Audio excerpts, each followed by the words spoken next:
You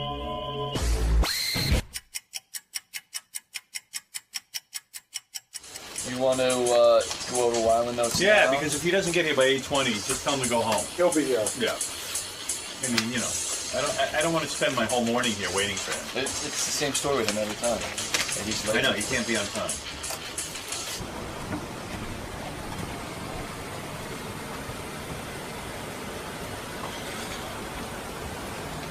You know, the thing is, I warned them to not be late because he was an hour late last time, and I almost sent him home. And I was very clear with the publicist. I was like, he's an hour late last time. If he's late, it's going to be an issue.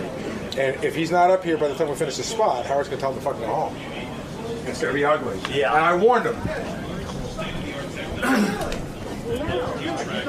I don't know. All these people find a way to get to other shows on time.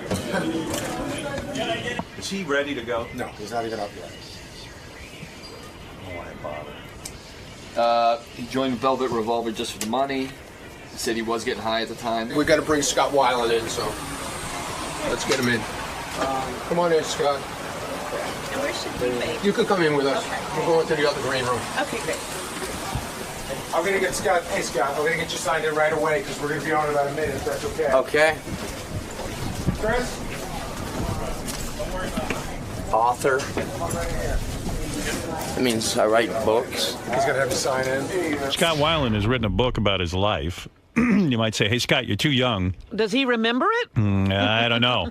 Some of it I don't even know that he really does remember it. I think it's other people telling him. Right.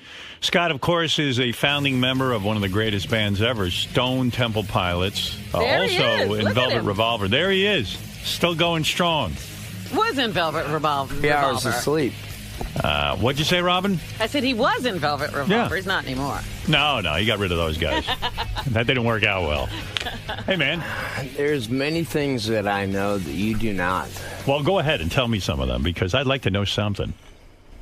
What do you know? What's one thing you know that he doesn't? And you might be surprised that I know it. Okay, well, then I won't tell you. What do you have? What are you referring to? No, just Velvet Revolver, that's it. I know you hated Slash's wife because she showed up at every fucking rehearsal like Yoko.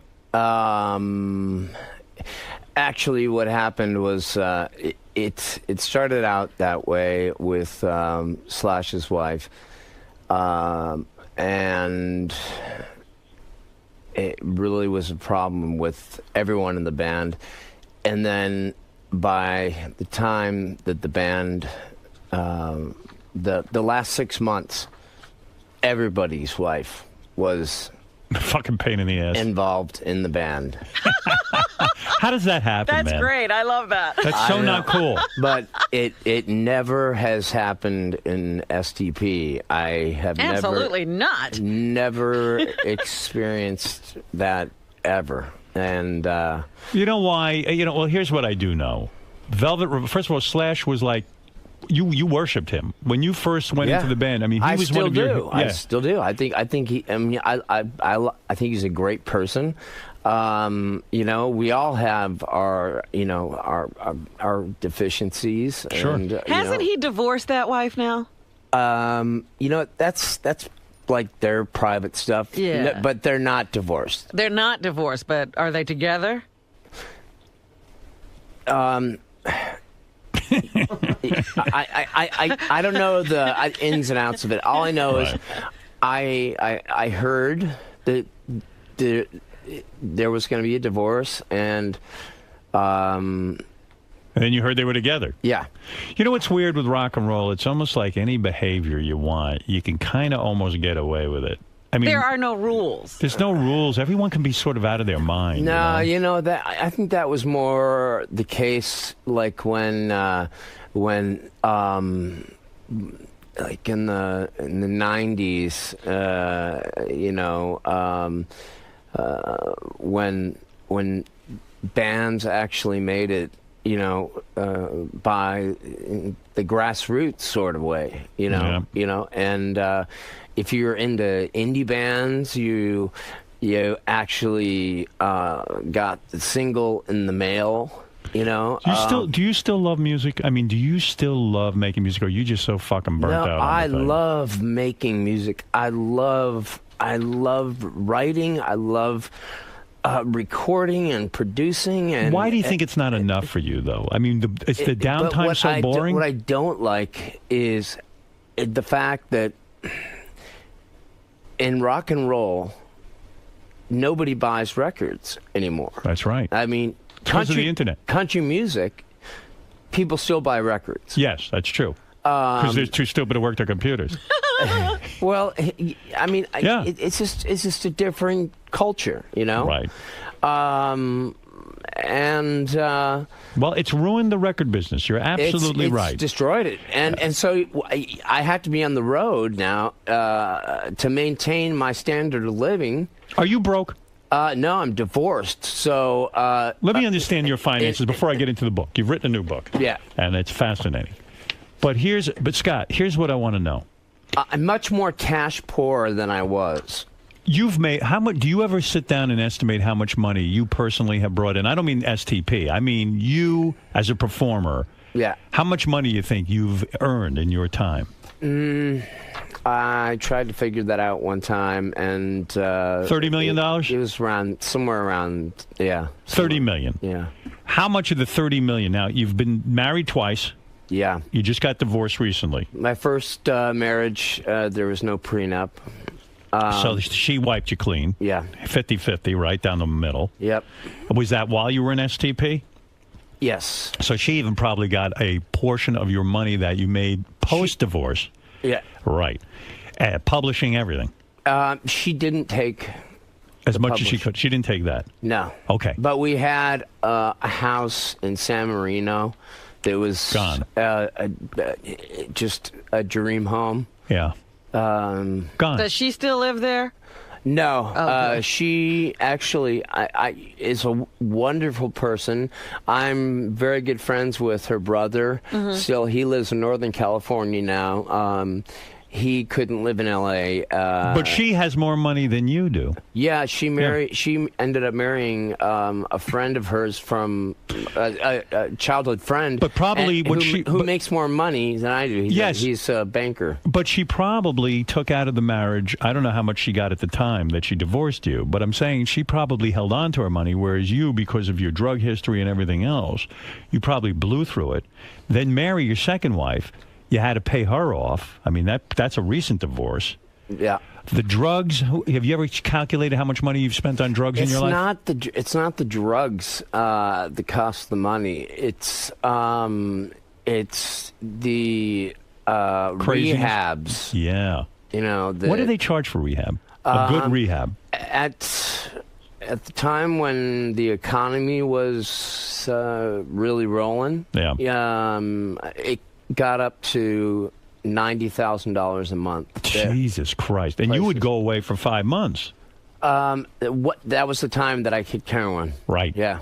So I mean, between the drugs, the craziness, the rock and roll lifestyle, and all that, you really weren't left with a lot. So you've got to go out on the road. Yeah, but I have money in stocks. I have money in I have money in. I own 2 homes. I have money in my retirement. But you have to work in order to, as you say, maintain your lifestyle. Yeah, I have to. You know, what I pay every month to my ex and to my two children.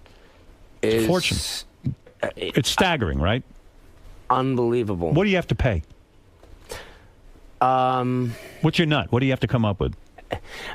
Between myself and my ex, it's around $60,000 a month. So you've got pressure, my friend. Yeah. And you know what's funny about you? On some level, I think you're the ultimate rocker that you don't give a shit about anything or anyone. And then there's the other side of you that goes, fuck, I need money. There's a responsible side of you. Yeah, that's the crazy thing with you. That's the thing. It's like, you know, as a father, you're responsible to be the provider, but I don't want to just be the provider, you know. I mean, my father, who raised me, he traveled a lot while I was young, and I remember, just missing my father a lot. And I'd say based on the book, you had a shitty early life. No, I think.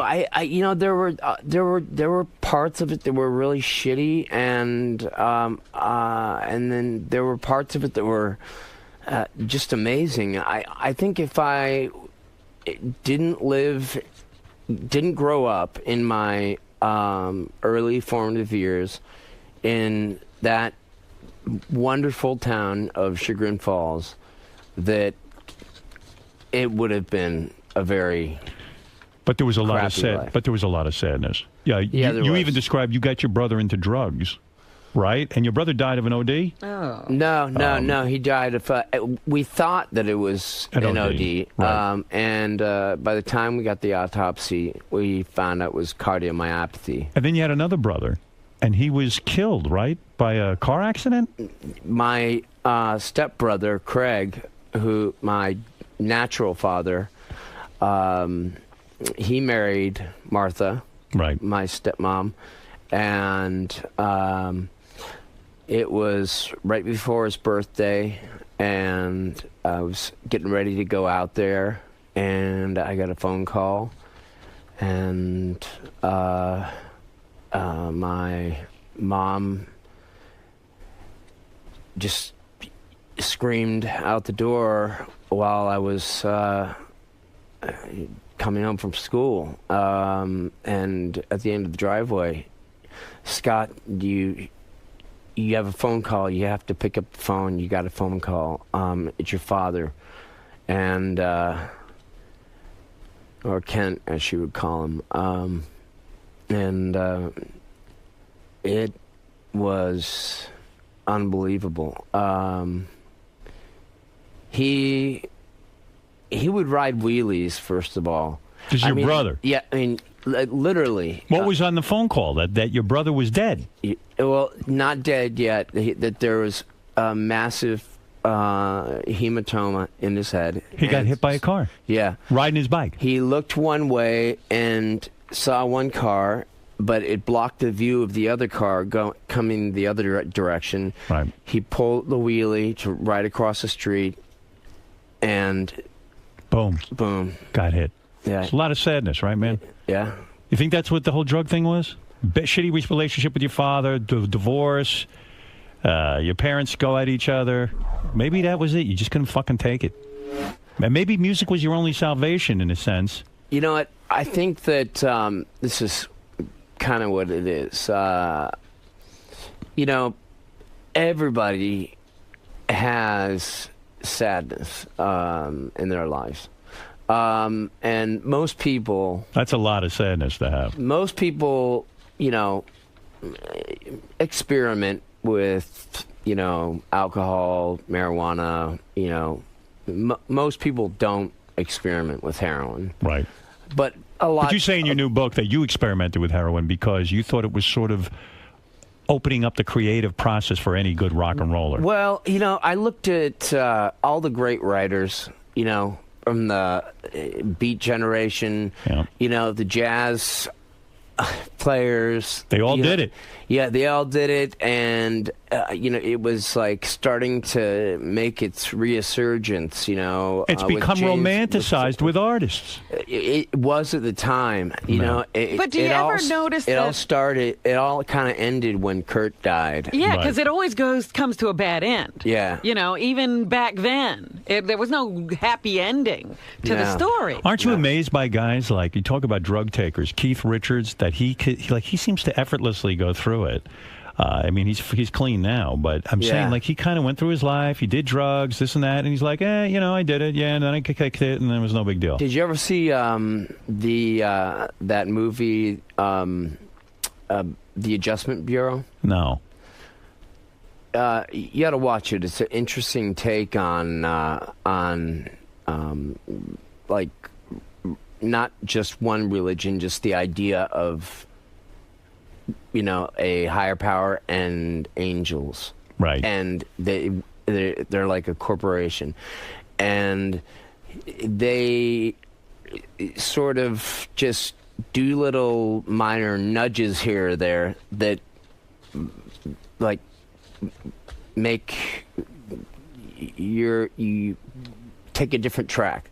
It's like Keith was sitting just on a little tree and just happened to fall off and bump his head a certain way, and because of that he couldn't do cocaine again. I think the angels in some way. They knocked him out of that tree. You need to get knocked out of that fucking tree. No, I don't do cocaine anymore. Well, you are clean except you drink. Yeah. You know, this is what kills me about it you. goes back and forth. It goes back and forth. Between what? Drinking and not drinking? Yeah. But you're not doing heroin anymore. Nope. You're not doing cocaine. Nope. You're not smoking weed? Nope. I've never been in high school. It was fun to go surfing and do it. You know, watch a Monty Python movie. But why drink? Why not live the sober lifestyle once and for all? Well, that's really what I want to do. You can't do it, though. You're not strong enough. No, I am strong enough. I kicked heroin. But can you kick booze? Years. Booze is just as strong in your life, I'm sure. You always need something to keep you drinking. No, I was sober for 4 years. Right. Like completely sober for 4 years. Were you in hell? No, it was the happiest time of my life. So why not go back to that? You see, that's what frustrates. I mean, when I see you with STP or even with Velvet Revolver, these guys get so frustrated with you because they just want to say, Scott, you're like one of the most talented human beings on the planet. You sing like a fucking angel. You can write music. You don't understand, like, the politics behind that all.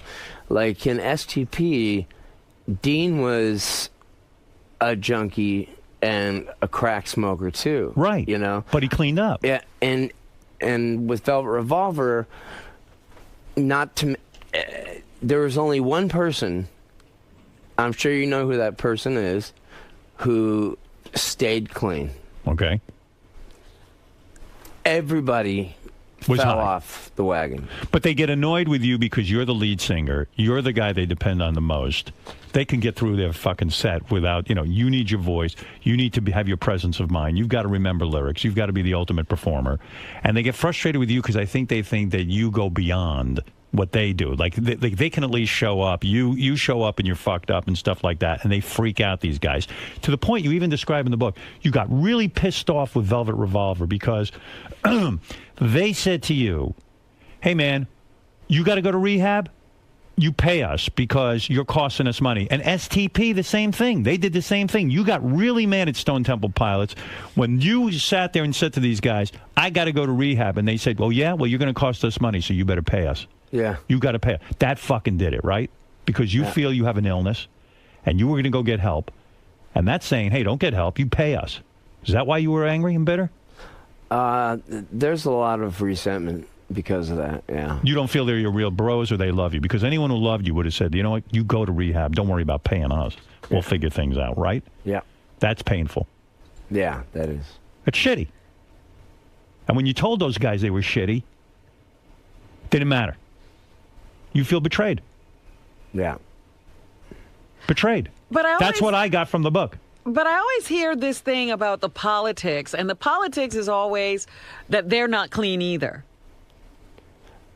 No, I'm not saying they're not clean either. Like in STP, the only person that even, Robert drinks a beer once every, maybe twice a month. Mm-hmm. So Scott, what's your point about that? What I'm saying is during the main part of STP's career, Dean and I did drugs. Yeah. And but so he should have been more. one. You're right. He should have been more understanding, is what you're saying. Yeah. When you said I had Everybody looked at you. Everyone looked at you and pointed the finger that you're the problem, but there were other problems. You're saying. Yeah. Right. Have you had it? Did you ever get it so bad that you just said, "Hey, like Kurt Cobain, I just want to fucking end it all"? Have you ever been at that point? I've been to that point before, and what someone said to me? They said, it's because I had kids, and it was when I was doing heroin still, and I felt like I just could not kick, and I was trying and trying and trying and trying and trying and trying and I was getting so depressed.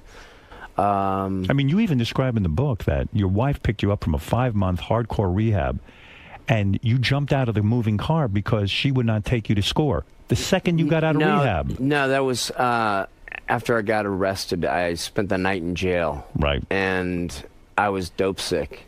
Yeah, I see. Yeah. You know, isn't it crazy? Everyone looks at your life as like, wow, this guy must have it all. I mean, seriously. It's same with like Kurt Cobain. I mean, I look at you and go, oh my God, if I could be the lead singer in a band that actually wrote really great music like STP. And performs it like you do. Yeah, and it's effortless. Yeah. I look at that from the outside and go, what could be better than the rock That's star gotta life? be fun. And yet it just seems miserable to you. Well, touring, that's what I was getting at, is, it's touring now, it has become, it used to be there were only a few nights where you felt like you're punching the time clock. Right.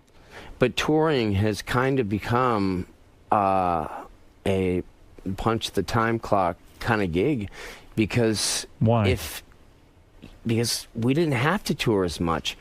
Because you could sell records. We were selling, we sold 40 million records between, all my bands. It's like, and then so that meant, multi-million-dollar advances and you make a great publishing point. and in record advances. You make a great point that a band used to have time off the road to regroup, write new music. You need time to chill out, spend time with your family. And now it's like, well, we don't have that source of income anymore. There's no more record business. The only way to make money is touring. And so for those that are lucky to even be able to tour. That's right, because you had the following from when records were being sold. Yeah. And so you're one of the lucky few. But I see your point, that now you are a touring act. If you're going to make money and really sort of, make this into a business, and you're splitting it with all the guys in the band, you got to be out there on the road. How many days a week are you on the road? We used to, for most of our career, both STP and Velvet Revolver, we toured 5 nights a week, 3 on, 1 off, 2 on, 1 off, and that was the way it went. Right. Occasionally there was like a 3 on, 1 off, 3 on, 1 off, but now it's, for the most part, 4 nights a week. Is it almost impossible to get up for the concert? It's automatic. I look young for my age, but I'm still 43 years old. Right. You know spring chicken. It's like I just you can't do that to your voice every night. So you're playing, an hour and a half to an hour and 45 minutes. Is that why you drink, you think? Because you just need something to fucking look forward to at the end of the night to relax you? You need something to fucking just chill out? That's part of it. Yeah. Do you think you're a social drinker, or are you drinking to get drunk? You know what? Sometimes I don't even get drunk. It just kind of mellows you out. What do you drink? What do you mostly drink after the show? Yeah. And what do you have? What do you like? Well, even like in the late afternoon before. Do the other band members? Show. Do the guys go, oh fuck? Do they roll their eyes and they're like kind of putting it down? I'm sure they're probably over that. Yeah. So you're doing it. You're doing it on your own terms. No more wife. You're single now. Yep. You lonely? Yeah. Can you still meet broads out on the road? At least that's fun. I mean, no. It's not like it used to be. I go straight from the stage right to the bus. So when's the last time you had a chick, even like in your bed?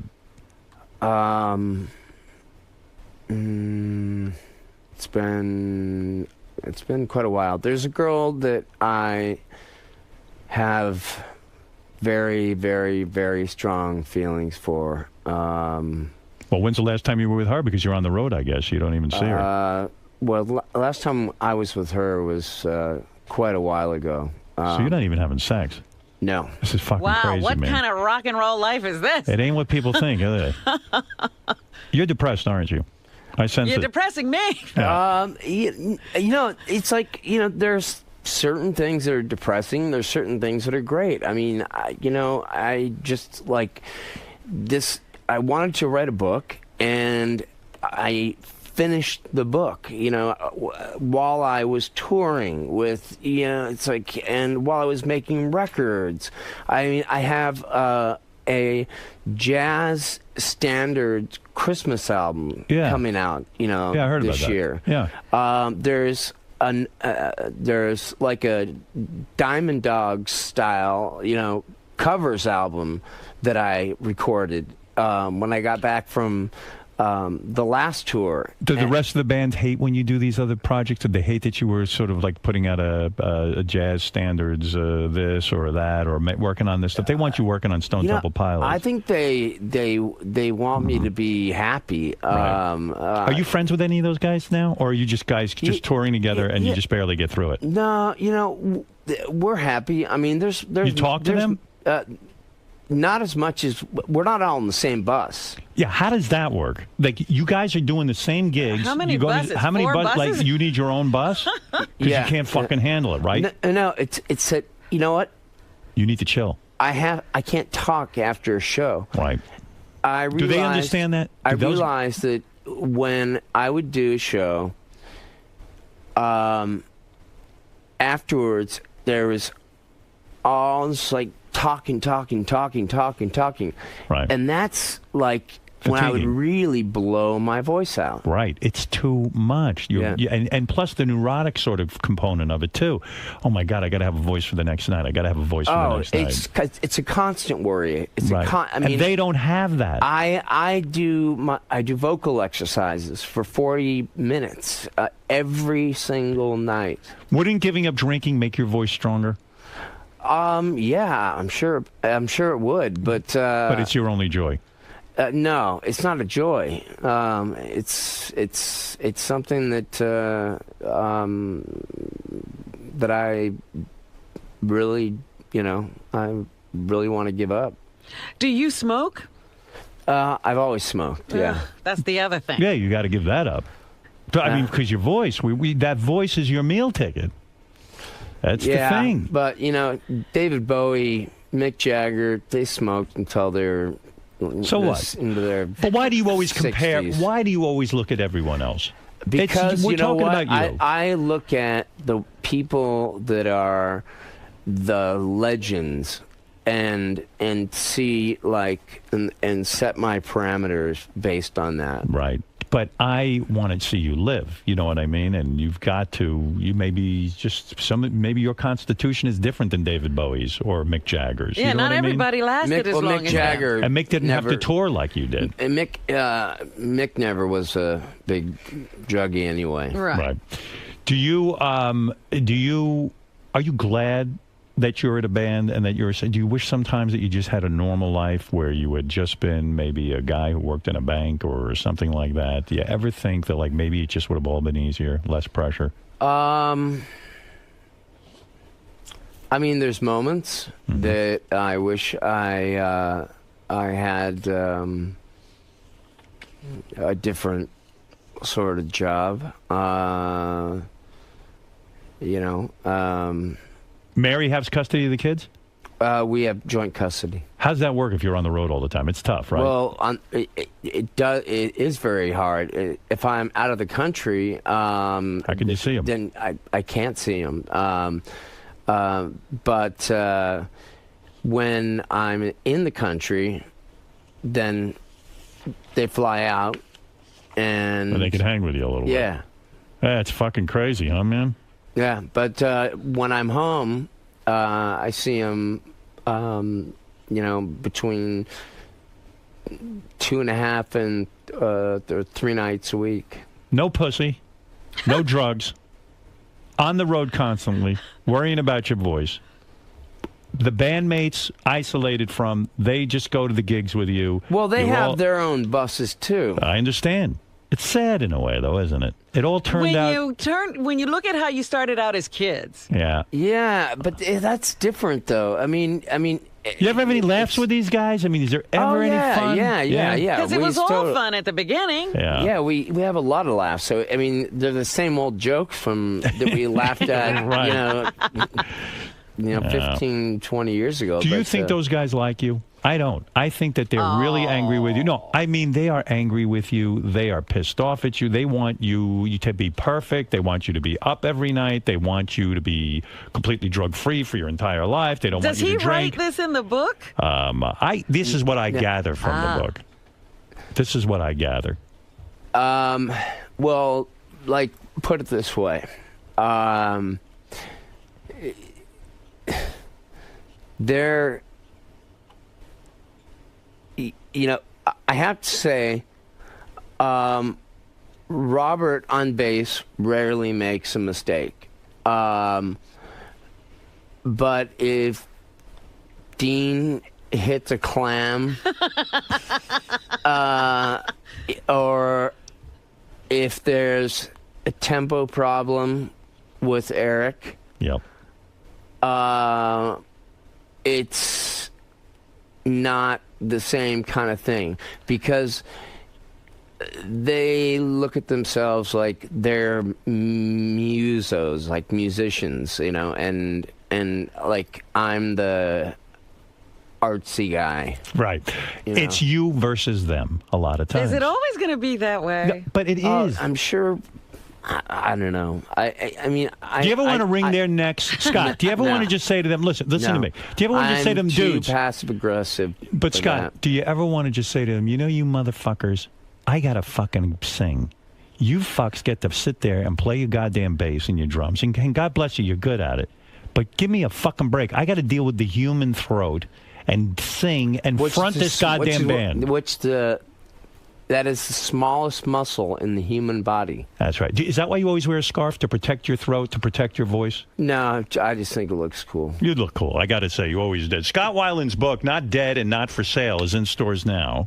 I have to say, Scott, Howard, he must feel the affection of his bandmates. No, he doesn't. No.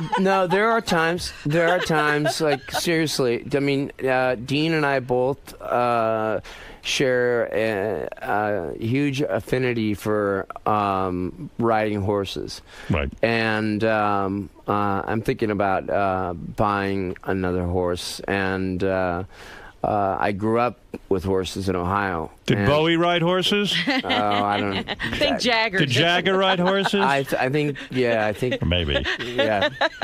He's a knight, of course. That's right. He's a knight in shining armor. Yeah. Who's the greatest influence on you? I know this is probably a question you've answered a million times, but I don't think I've ever asked it. Seriously, when you were the kid growing up and you would just look at these bands, who was it that influenced you? Because you've written some of the greatest music. Who was it that really inspired you? I would have to say, as a band, Stones? The Beatles as writers, recorders, producers, and just breaking down the barriers of what people thought rock and roll was.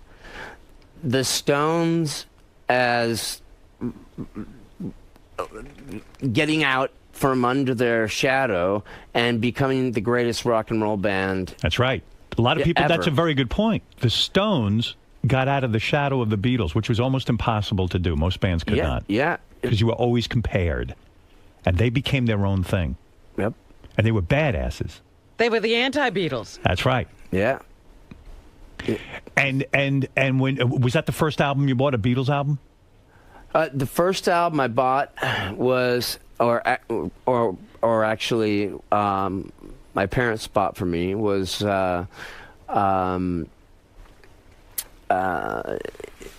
was Petulia Clark? Captain Tennille's Greatest Hits. Oh, my God. Captain Tennille's Greatest Hits. I was close. And, it's always that way, isn't it? And did that almost turn you off the music completely? Or you liked it? Well, you got to figure, there were two dichotomies. My mother and my stepfather were pretty square when it came to music. Right. Okay? Right.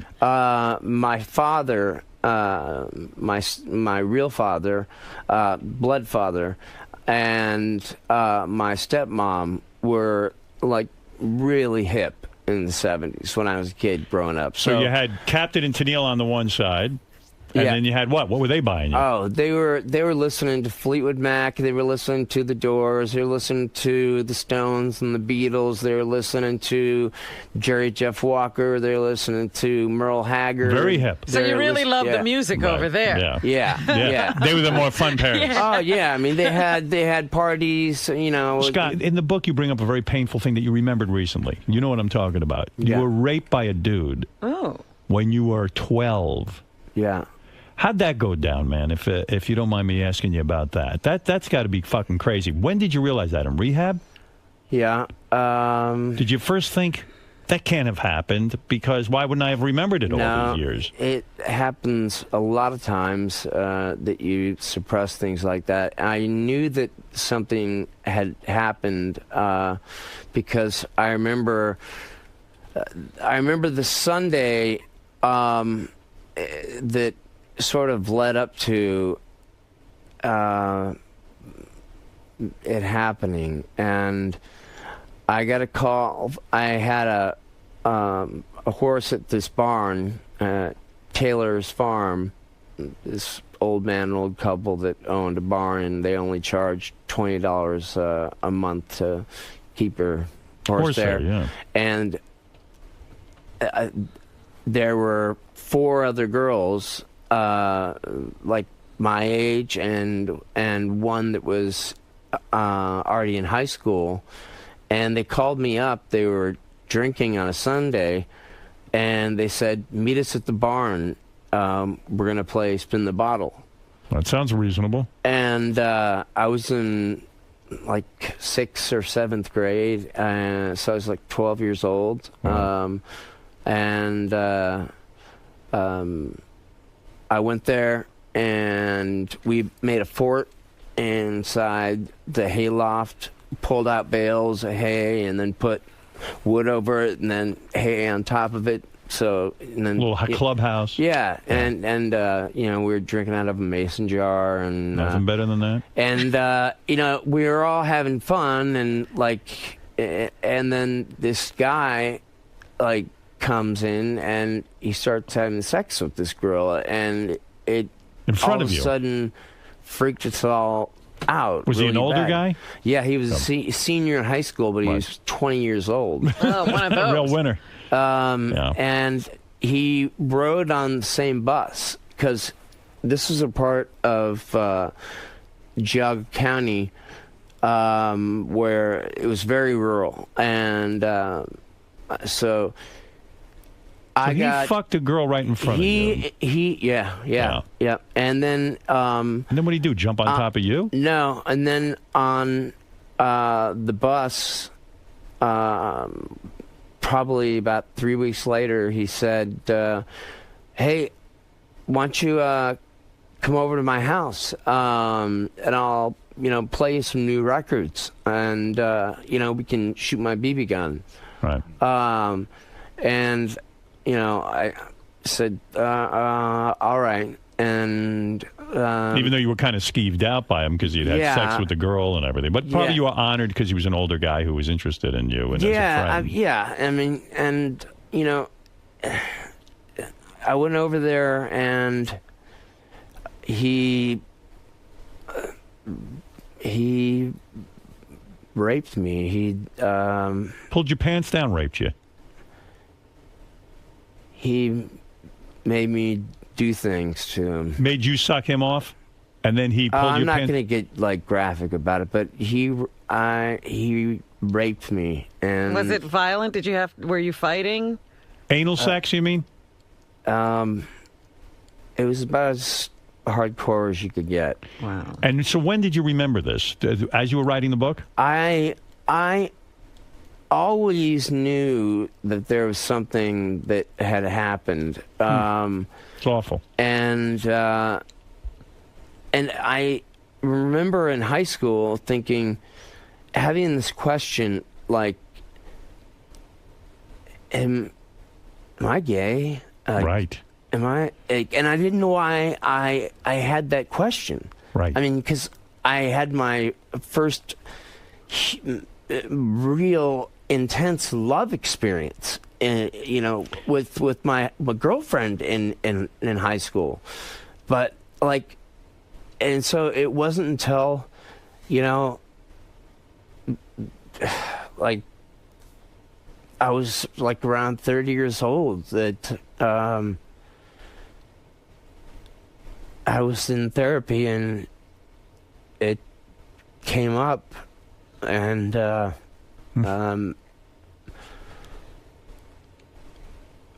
done a lot of therapy about it since. Yeah. It's a complete violation. Scott, I have I know people who have been in a similar situation and always ask themselves the question, am I gay? Because they thought that they were responsible for this. It only happened the once, right, Scott? And yet it haunts you. And to the point that you actually pushed it out of your brain. Well, it happens to you at a formative time in your life. That's when your sexual awakening is occurring, and you're beginning to identify who you are. And then something like this occurs. It's tough stuff. So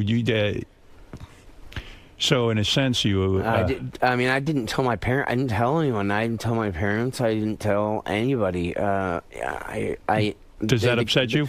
Does it upset you that you couldn't go to anyone? That you didn't have one person in your life? Because the guy told me he would kick the shit out of me, and he would tell everyone in the high school, in the middle school, and the high school, which were across the parking lot from one another, that lies about me, and I wouldn't have any friends anymore. Scott, when you realized this happened, were you tempted to go back and confront this guy and say, "What did you do to me, you motherfucker"?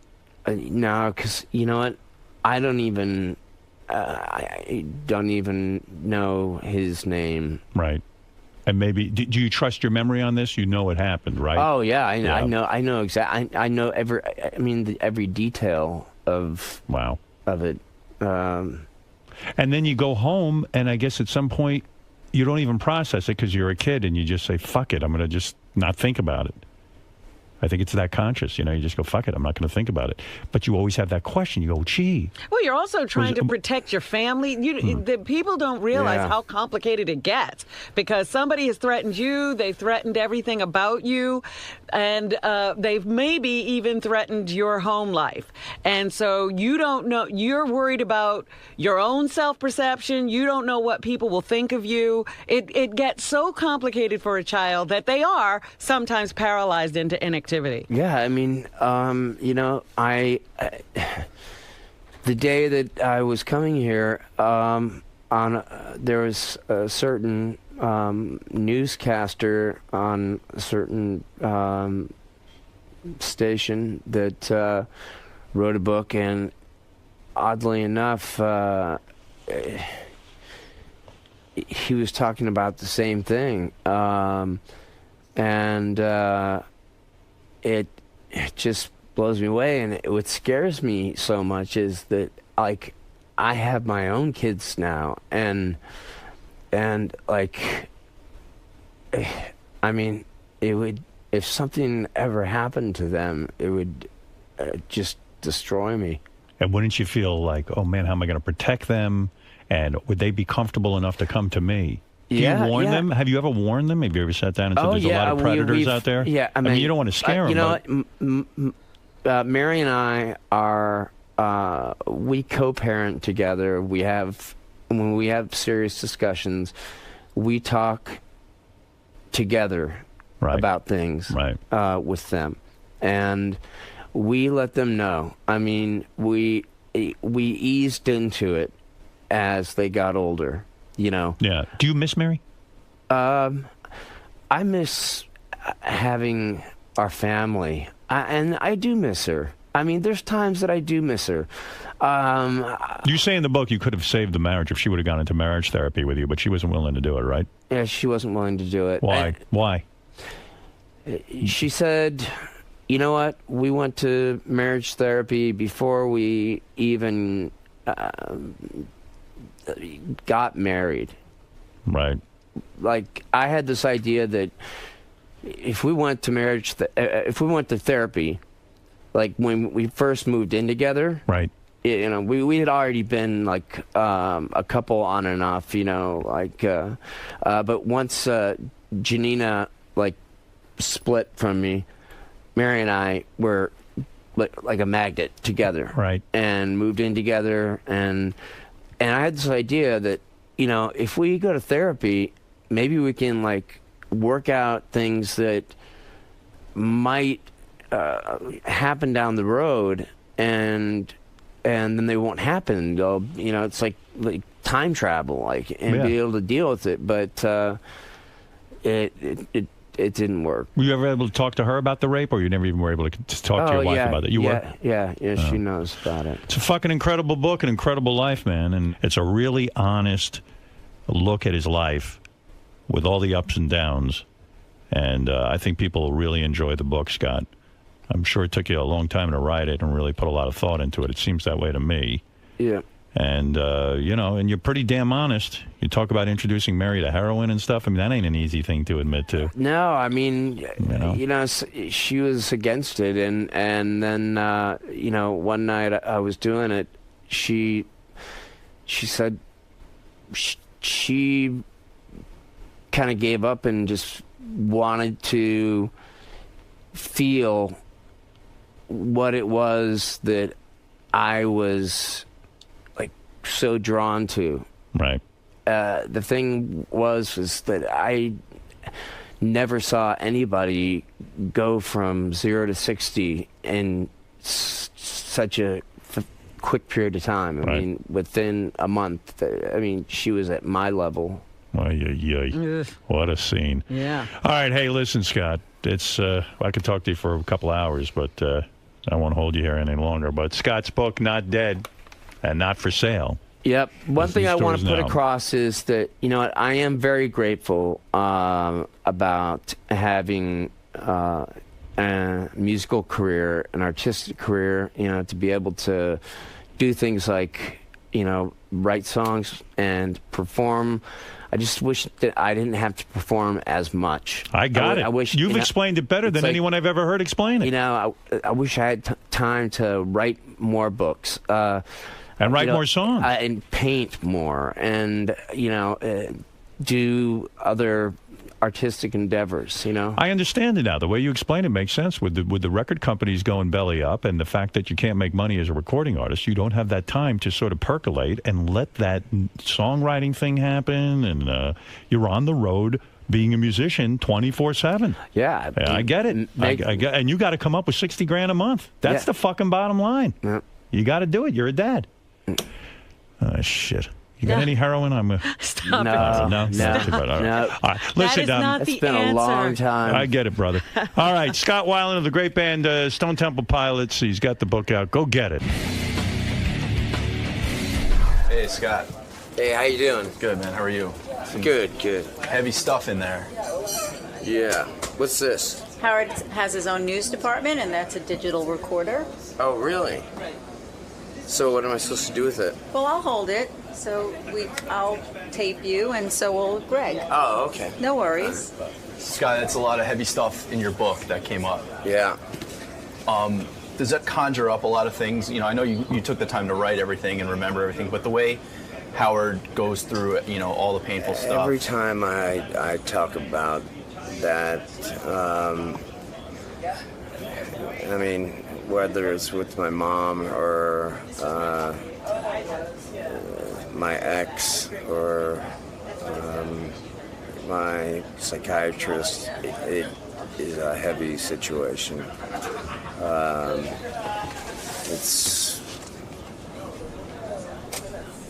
But, you know, I'm not gonna allow myself to be defined by that. It's an awful thing that happened, and I mean, there's been a lot of awful things that have happened. You know, my brother passed away, and lost the love of my life. But there's been so many great things that have happened too. So you want your story to be about overcoming all the obstacles and more of the focus on all the positive that's yeah, I happened think in your it's life. kind of a mix of everything. You know, it's like you know, now with mass media the way it is, I mean, everybody is a journalist. You know, nobody really you know, knows who I really am. It's like, so I decided, you know what, I want to write a book. I want to put it out there, no matter how difficult it is, and tell my story. And as, you know, brutally honest as it is, you know. The way Howard walks you through some of the things you've written about, is it almost therapeutic in a way? Does he handle you with the right amount of sensitivity, you know, given the heaviness of everything that's gone on? Yeah, you know what, I have a real good relationship with Howard. He's always been respectful. I mean, you know, of course he has his shtick, you know, that he you know, always asks about, you know, so like, how many girls you dating and that, and actually, I have a girl that I have a lot of feelings for, and this one's gonna take some patience. The next time you return to talk to Howard, where do you hope you're at in your life, and what will be going on?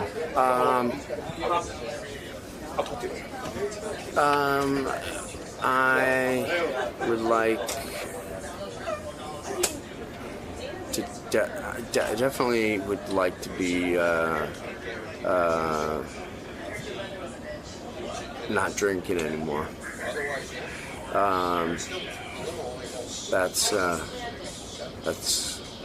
It's probably the most important thing to me right now, as far as goals. Well, thanks for stopping by, Scott, and good luck with your book. All right, thanks. Thanks, man. Good luck. Thank you. Yeah.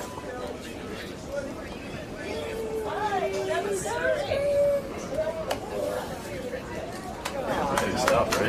Yeah. Might be a little bit of Artie. I know.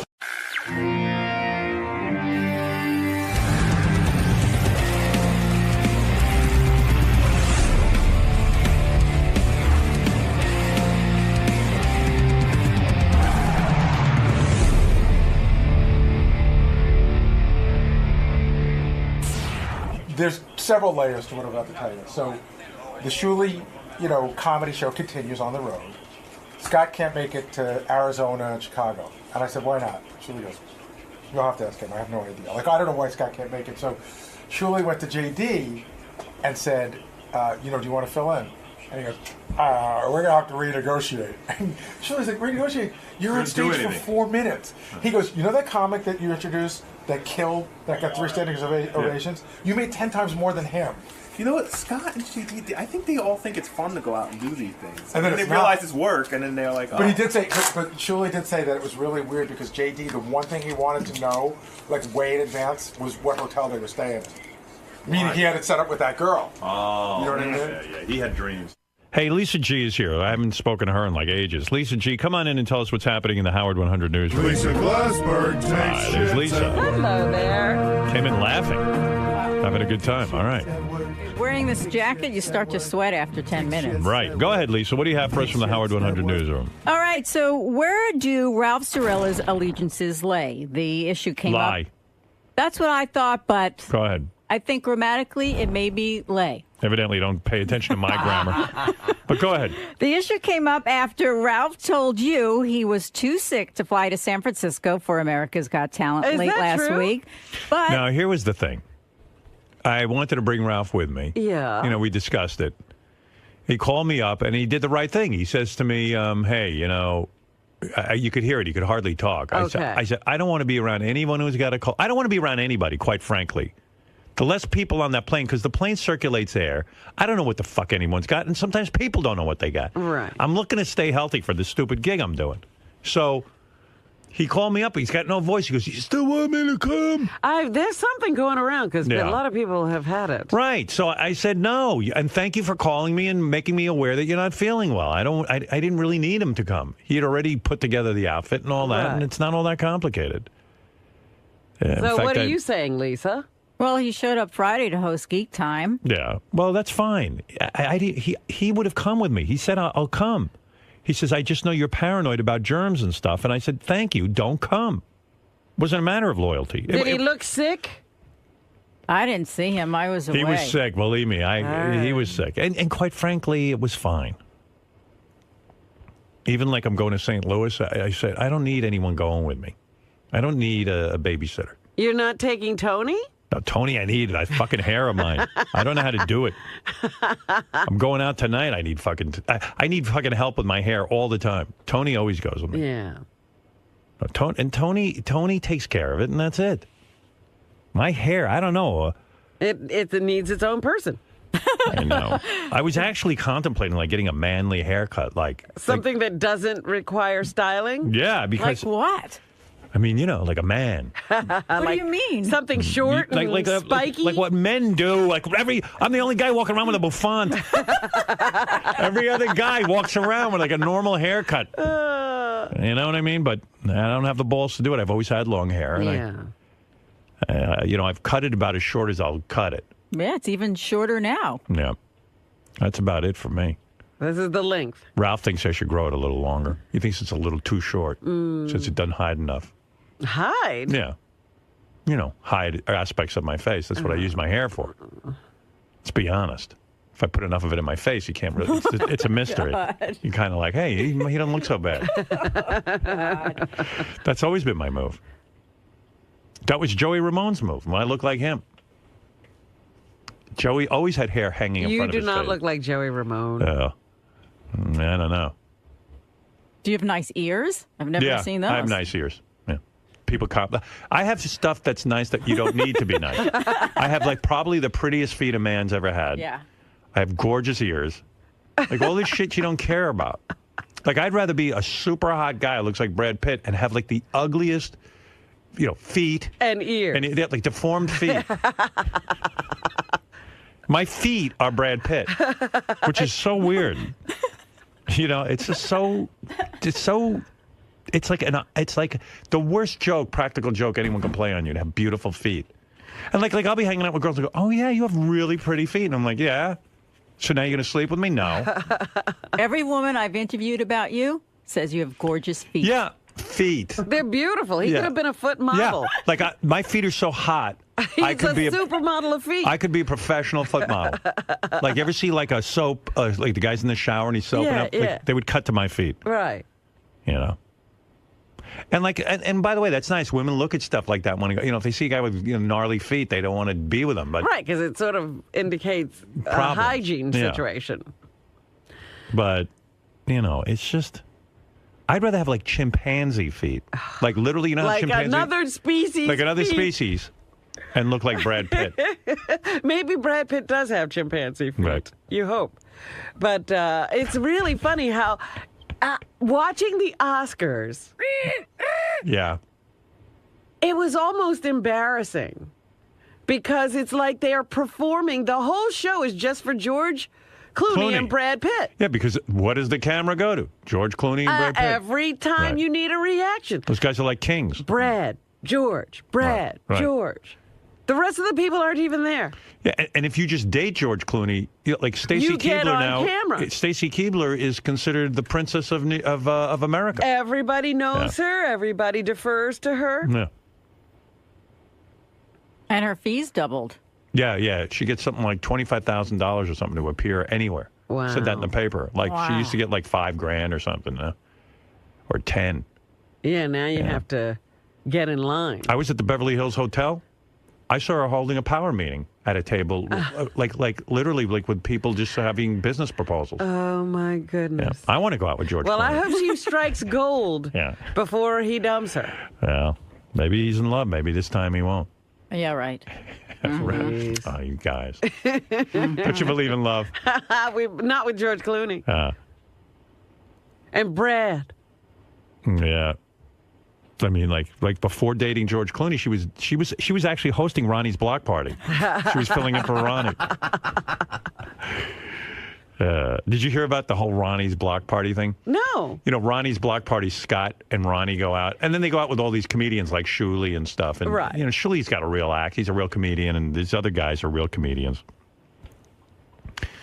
So I guess, you know, Ronnie's been traveling with me for America's Got Talent. Yeah. So they had JD fill in, and everyone was thrilled with JD, I guess, at the show. And, oh, that's wonderful. Yeah,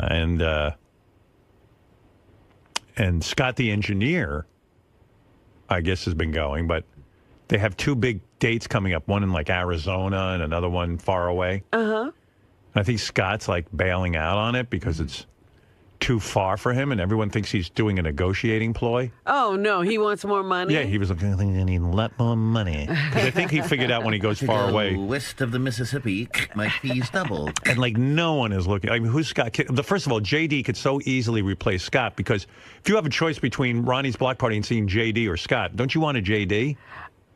Look, I think all these guys are wonderful. But if you give me the choice, I would say JD is a novelty, yes. Hey, Shuley, there was one picture somebody tweeted at Ronnie's block party. It looked at one point like Scott was asleep on the stage. Right, Shuley. He might as well be. Yeah, what's going on with the whole, like, Ronnie didn't show up, JD was there, and from what I'm hearing, everyone liked JD at Ronnie's block party. I got to tell you, there was, first of all, it was our first weekend that was sold out with this tour. Oh, that's wonderful. Right, and there was an energy when JD did these shows this weekend that we didn't have. We've done the Killers of Comedy tour. We've done all kinds of stuff. You know, I play with Artie. There was an energy when JD was there that I couldn't believe. Like people were going out of their mind. Right. Like and then the opposite end shows up. yeah. Then the opposite end of the spectrum is Scott sitting there, lifeless. Right. You know. Right. I think at one point I compared him to a lamp on a nightstand on stage. But I like that. Isn't he now giving you a hard time about showing up for certain dates? Well, you know, it's so weird with these guys. Like, I don't think they fully understand what it means to be on the road and to you know, the shit sandwiches you got to eat to get to a point. Now, look, we're all helping each other out. You know, when they do these shows with me, it helps sell tickets, no doubt. Sure. Right. But, you know, I'm helping by doing an hour every You're doing the heavy lifting. Right. So you would think they'd just be happy to be, you know, we're whisked here and there. And they make more money than you guys. Like some of the comics get less money, right, than Scott or... I mean, I have a best friend of mine who I started with in Vegas doing stand-up. Phenomenal comic. This guy, Mad Dog Mattern, did this weekend with us, 3 shows. Every time he finished, standing ovation. Right? This guy crushed all weekend long. I go to JD. I said, Scott is out for Chicago and Arizona. And you'd have to ask him why. Why is Scott out for Chicago and Arizona? You want my honest opinion? Yeah. Okay. I think the fact that it's okay, it's a bit of a pain in the ass, the flying around. I get that. Okay. Yeah, it's a long trip. I get that. But it's not like you're doing it for free. You're getting a basic minimum guarantee. If we don't sell a fucking ticket, you still get this money in your pocket. Right. That's good money. Right. You know. Right. I think he knows that with the overhead of flying people out and getting hotels and rental cars, that he's not going to make anything more than his minimum. So what's it worth to him? You know, is that what's going on, Scott? No, it had nothing to do with the money. Why are you not going to commitments? Previous commitments. What are you committing? You committed to the Killers, whatever they're calling. Who's going to sit around on that weekend and go, "Where's Scott? I've been waiting for him all weekend." So I couldn't make it that weekend. That's all. But I'm did going you to agree San to Francisco. go? Yes. No. Originally, I said I don't think I could make it that weekend. When but you said that for like 3 fucking weeks. No, I haven't. I tell you, I go, Scott, I need to know. Are you in I couldn't or are you out? change the plans I had, so I told you. Why don't you just cut him out completely? Well, but here's my other problem. So I go to JD. I go, listen, Scott's not available. Can you do Chicago and Arizona? And he goes, well, he's like, we got to renegotiate. And I'm like, renegotiate what? I never said renegotiate. He did. But you've said it at other times. Well, you shook me down. Let's be honest. I'm going to San Francisco. God, imagine getting shaken down by this the guy comes up to me one day. I'm not shaking him down. Okay. Let's talk. One day he comes up. One day he comes up to me and goes, it's negotiating. It's not shaking down. Yeah, fuck you, As a negotiating. Jew, I guess it's shaking down. But. Yeah, let me tell you how you negotiate. Let me explain to everybody how Scott negotiates. He comes up to me and goes, so, yeah, I just don't think scheduling-wise I'll be able to do a lot of these shows. It's just not going to work out. He's the guy who wanted extra money. He's the reason I started this fucking tour. Right, I swear. right, I swear to you. I'm not lying. Right. He started in with you. So he says, well, just scheduling-wise, it's a lot of flying. I don't know. I said, okay, fine. What else does he have to do? Nothing. Sit behind bowlers on ESPN. Right. That's it. That was his big excitement. So I come to him the next day. I go, Scott, are you sure you're out or are you in? And he goes, well, if there was just more money. Now all of a sudden, I didn't say that. Money. You didn't say that. For Chicago? I never for said that. everything. You said for the whole pack. You said, well, if I could just, if there's just more money there, then it wouldn't be a problem being out. Yeah, so do I, and I can't because I'm paying you guys an arm and a fucking leg. Well, who the fuck do you think is coming there because of our guys? They're not going to see you. Oh, you think so? They're coming to see you with a fucking cell phone on your lap like a jerk off? Try doing the show without Ronnie or me. I've been doing shows without Ronnie and you. So go ahead. And Ronnie, and in all fairness, he put it together for you. And in all fairness, I'm scared that you're going to fucking walk away from the block party show. Why am I being busted because I'm being busted because you busted his balls. I remember you busted his balls. No, I didn't bust his balls. You were like, can I get some money? And then you get angry when everyone's making appearances and you're not involved. His balls. Don't include him. Take him out. And then JD's like, I want to renegotiate. And I go, JD, you know the comic you introduced this weekend that you loved? I mean, JD said he's one of the greatest comics he's seen. I'm like, you've made 10 times more than him. Like, oh my goodness. I thought these guys need money. Why wouldn't you go? You got nothing else. I understand that he doesn't like to travel. I get it. Fine. Yeah, but come on, make some dough. I did not ask to be a part. Shirley asked me to fill in for Ronnie. All right, but now you got a shot. People liked you. You went over big. But I'm not good at. I didn't. None of them. Scott's worse than you. It's not my thing, and But don't you want the extra money? Wow, Rockefeller. No, that's not. Shut up. No, it's not. I'm not Rockefeller. Bank some money, dude. But it's not. It's not my thing. It's such easy money, Joe. It's not your thing. You don't have to do anything. You really? Yes, you do. You still have to do stuff. You just stand there, and people just go crazy when they see you. Howard, I told him just be a traffic cop up there. Have like 2 minutes, 3 minutes, of whatever you. And he did great. He came up with bits himself. He came up with suggestions. He was in control as a host. He was great. This is the laziest DJ I've ever seen in my entire life. Go make some dough. This is what it's about. But it's not I'm not a performer, and I'm not comfortable doing it. And I'm not comfortable doing it, and that's really it. If you're looking for comfort all the time in life, you're never going to get anywhere. Scott's the guy. He was always walking around here, sad sack. Everybody makes appearances. I don't get anything. Nobody asks me. No one invites me to the party. Then you fucking invite him, and then he's renegotiating. I don't never get invited.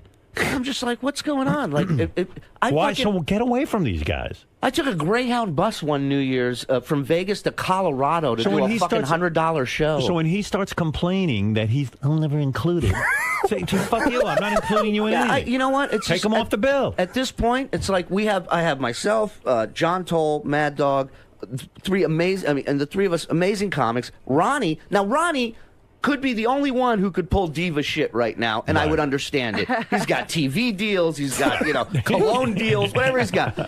He's fine. He's not your problem. Ronnie loves to be around fans. He loves to fucking be out on the weekend. The travel bothers him a little bit, and I understand that. He's old. But other than that, he's having a blast. And I don't care what you tell me, JD, you had a great fucking time this weekend. It was fine. But you didn't look uncomfortable, laughing and having having a blast after the show. Well, yeah, I was glad the shows were over. I was done. I didn't do anything. That's the other thing. You cannot compliment. He will not take a compliment. I go, JD, you really were great up there for a show. He goes, well, there's 2 more left. And I go, well, I said, JD. You gotta stay focused, You're a great human being. But Scott, why would you go? I heard you were like watching the professional bowling tournament all weekend because you were on TV. And by the way, talk about a black cloud.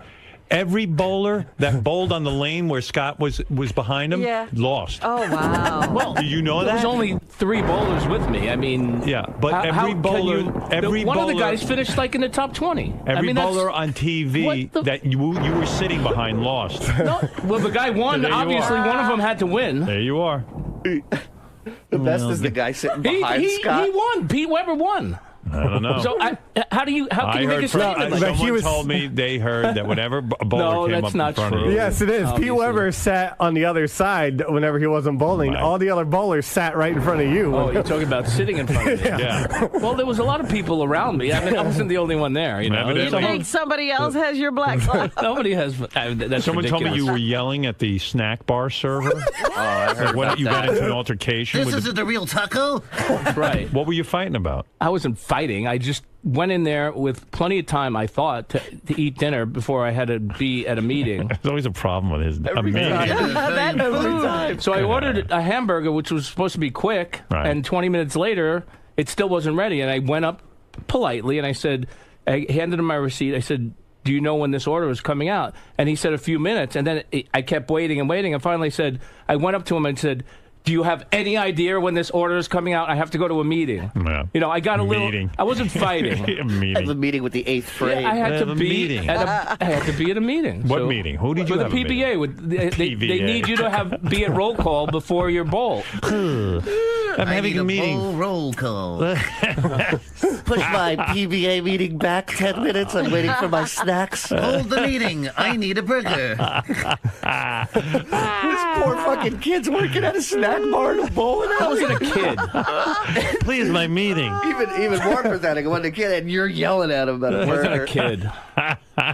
Yeah, we'd love to hear that meeting. You call this a tomato? The meeting, all of the meetings is they explain the rules and they make sure you're there, and that's the meeting. I specifically asked for iceberg lettuce. Bowling is the only sport that you can eat a hamburger before playing. That's right. It'd be a full stomach.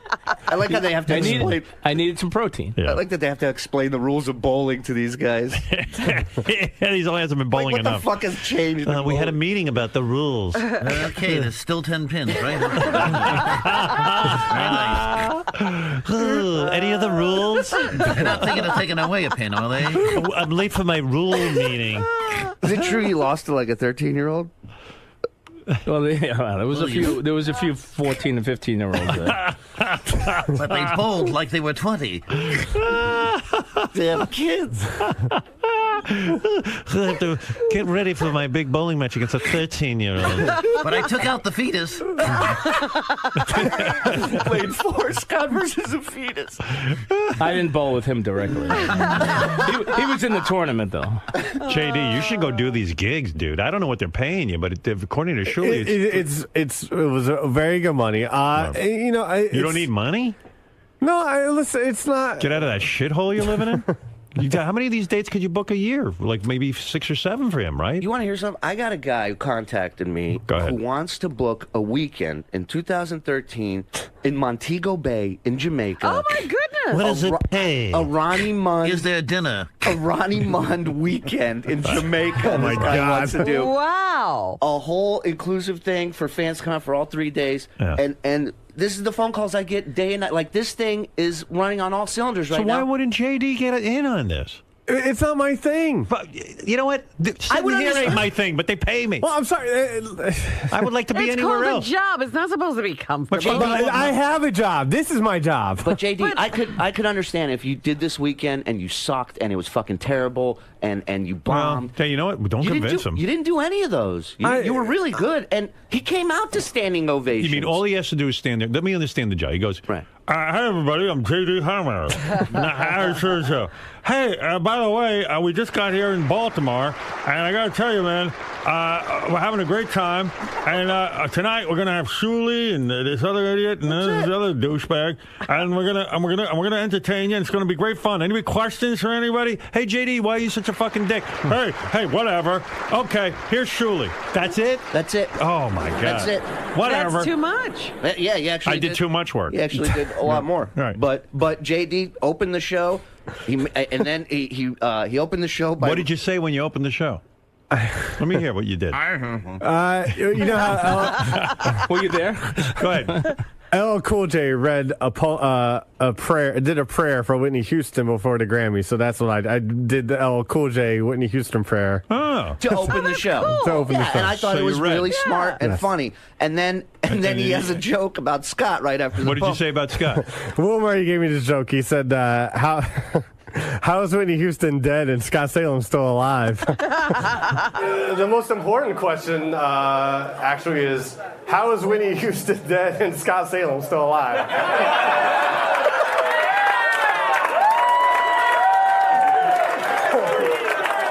Okay, you have to do one more song because I'm about to. Push up. We don't want to kill the man, for Christ's sake. And that killed. There you go. And then after that, you bring up a comic. What the fuck? I don't get you guys. He felt really uncomfortable. It's like handing you money for doing nothing. And then at one point he read. Okay, get someone else. It's fine. At one point he read Winter. And by the way, you do less than JD. That's right. And you're negotiating with. I do. I thought you were the guy nothing. every minute. I need money. Oh yeah, you should see this guy. No one pays me. The only time this guy comes to life is if there's not a cord long enough for him to sit his ass on stage while the fucking show's going on. That's right. Well, we got a problem. He's running around. And again, the meet and greet's about to start. I tell Scott, I go, get your food before the meet and greet. Come on, you know. Well, no, I'm going to say it. I got a story about the meet and greet, too. Go ahead. So he orders his food in typical Scott fashion. Yeah. Everybody's getting their food all around the place. Scott's is taking an hour. Why? What does he order? He just ordered a burger. Right. But it's Scott. That's his luck. We went out to eat. You mean everybody got their food but you? Apparently. So have no fucking luck. As soon as the waitress brings it over to me, Bruno, the guy we work with, came in and he goes, meet and greet's open. Yeah, starting. And I've gone to restaurants with him after a show. We all order food. His is the only one that's ice cold. I'm not lying. Wow. Yeah. It's unbelievable. And for the later show, there was another meet and greet. And he stayed for like 5 minutes and left. No, I didn't. I said, yes, you did. Scott, we were there maybe 10 minutes. No. Okay. Scott, you said to me before the meeting, you go, the parking garage I'm in closes at 1:50. Closes at 1:30. Yeah. I'm out of here at 1:15. Oh, everything's your problem. Howard, I swear to God, I'm like- the fucking headliner of this show. And every 2 seconds, there's another fucking thing I got to deal with. Right. Every 2 So seconds. They're coming to you to traffic cop and You understand it do when logistics. it's Beetlejuice with you, but not these guys. They should be- Exactly. yeah. You know. Everything's your problem. By the way, Shuli, my parking lot closes at 1:15. I didn't say one thing to you the whole weekend. I don't get it. Why is it Shuli's problem with the car? I didn't say it was a problem. I said so. Why can't I was in the meet and greet for 45 minutes. Shuli- I don't know what the fuck you you're were talking not there about. 45 minutes, Scott. So You were not. So Shuli sets I up was there this the whole time. Shuli sets up this whole fucking thing for you, and now you're bailing out on him. Yeah, I'm not bailing out. being at It's the- one Two weekend. 2 weekends. It's one weekend. I thought it was 2 gigs. It's the same weekend. I'm dying to know what this commitment is. Yeah, what's your commitment? I That just- it takes 2 days. I guarantee it's something to do with bowling or It's some no dumb bowling. shit It's no, thing. It's no bowling. So What is I'm the not commitment? bailing on anything. We're going to San Francisco and Sacramento in April. Right. Well, we'll see. I don't know. Maybe a commitment will come up then, and you won't be able to do that then. I said I was going to that. You never. When we brought up this schedule, you never said, "Oh, I may have a commitment that weekend, and I might not be able to go." You never said I that. said that as from we got the day you closer. told me. You started bitching about the trip. Well, No, then first we got to fly to What's your big Chicago. commitment? Then Let's hear it. Arizona. I have family obligations to Bullshit. take care of. Bullshit. I smell bullshit. No, there's no bullshit. Yeah. No bullshit. So I'm not. You can't go like some other time. You can't say to your family No. another time. This is something that has to be done Like that you can't weekend. say I have to work because it's not like you're coming home empty-handed. You're going to come home with money. No, I got it. I get it. And He really, doesn't need money. The money. No, the money is nice to have, and I'm a little bummed that I can't do it. Right. It's not. Believe me, the money. I like the money, of course. What's the commitment? It's a family wedding that I'm going to. So yeah. Wedding. The wedding came up 3 weeks ago. All It was a family snowboarding in full- Aspen. all of a sudden, I'm invited to a wedding. No, Yeah. believe me, I want to go with these guys. I have a good time. We had a great time this weekend. Dude, the shows how does the wedding only come up 3 weeks before It wasn't 3 weeks. I told him originally when he told me the date, I probably won't be able to do that. Is that true? I don't remember. All I remember is him coming to me and saying, the first time he came to me and said, the flying, it might be a bit of a problem. And then the very next day, I said, so what's the deal? Are you in or you out? Well, if there was just more money. Somehow the wedding would disappear. Right. Yeah, and I'm just like, what the fuck? This is sorry, shaking dude. me down. Yeah. So what'd you do? Did you give in to him? Well, I fucking got pissed, man. Did you give in to his demands? No, I just said Scott. No. I go, Scott. I said. What? So in other words, he can get out of the family commitment. If Yeah, it was just absolutely. More money. No. Scott, if I fucking wrote a number down right now and showed it to you and said, this is what you're making for Chicago, you on the air, you'd call up your family, tell them to go fuck themselves and come and do this show. Right. So don't bullshit me. No, it's not that at all. Everybody has a price. Right. He doesn't get it. There's no headliner that does this kind of money split with people on the show. Well. And I got no problem doing it because, like I said, we're helping each other out. Right. But you got to get to a point where you got to realize, look, to get to the level where we all can make better money, you got to do the fucking shows. Right. Yeah, you got to be consistent. Right. So who else you got around here? Throw Scott off the bill and get. You can't got get Ron. JD. JD, you can't get. Evidently, We should do Stern Show's Got Talent, and me and you should judge the staff and see who's going to be added to the. I don't care if any of you go out on the road. I don't care either. Yeah, I just like hearing all these stories. All right, well, anyway, there you have it. Shuley, Scott the engineer, and JD. Yeah. So JD, you're out. You're not doing it. I'm not opposed to doing other shows. I just don't. I don't like doing so many. I like. It's one weekend a month. One weekend a month. Just that sentence is good enough. With the Killers of Comedy, we were out 3 weekends a month. 3 weeks out of a month, we were on the road. Right. This is one weekend a month. Right. And what do? You sit home all weekend. Yeah, well, that's what I do. Sorry. Yeah. I mean, no, I'm saying. I do stuff here and there. You get out and be with some dudes and maybe meet some chicks. Yeah, we saw what happened this past weekend. Well, that was a fiasco. He lined it all up. He came to me like 2 weeks before the show. And he's like, What did he say? No, he's just like, I need the hotel information. I need to know what hotel we're staying. I'm like, why? Because you had that gig set up with the chick in the room. Right. I'm like, so I need to get. So listen, I felt bad that he. I can't tell you why, but I need my hotel. I told him. You thought you were going to be banging at that hotel. I didn't listen with my with my low with my thoughts. I don't expect anything to happen. All right, maybe we will renegotiate. with my low. What did he really want to say? I don't know. With my low expectations or whatever. Okay. Why did you need to know the hotel like 2 weeks ahead of time? Like, what were you telling her? She stayed with the friend at the hotel. Oh, so you got her at the same hotel? Yes. Oh, fuck. You were really... He had it all planned perfectly. Until the dude showed up. And then the next morning, we're walking out to leave, and they're like apart from each other. It's not like they're walking hand in hand or anything. And I'm like, wow, he had that chick up. I go, look at this motherfucker. His first weekend with us. Right. He's fucking got chicks. He's got a suite. He's got, look at him. Good for him. Right. Walk up to him like, you closed that deal, huh? Oh, not exactly. She brought a friend. They were in my room till 5 in the morning. I was like, oh, Jesus.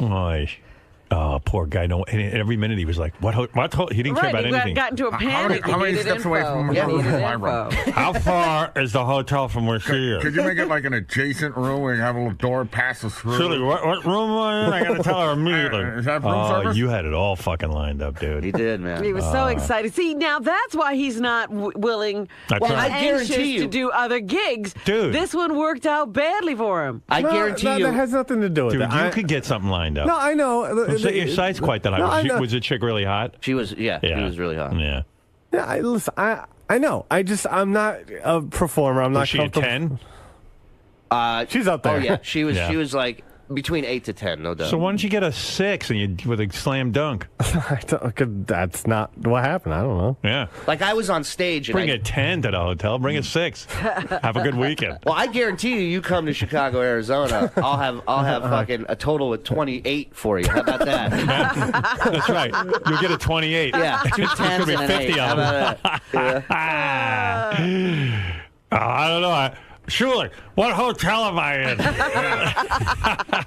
I just need the hotel information. Oh, my God. This is so funny. So what happened? As soon as Shuli got the hotel, you gave her the information, and then she hooked up a room there. Yeah. Wow. And you Keep this thought, on the "Ooh, DL. This is going to be good. These guys, Oh, they're talking man. about renegotiating. You should see this show in There's the no, lobby of a surely, hotel. first of all, you're not talking.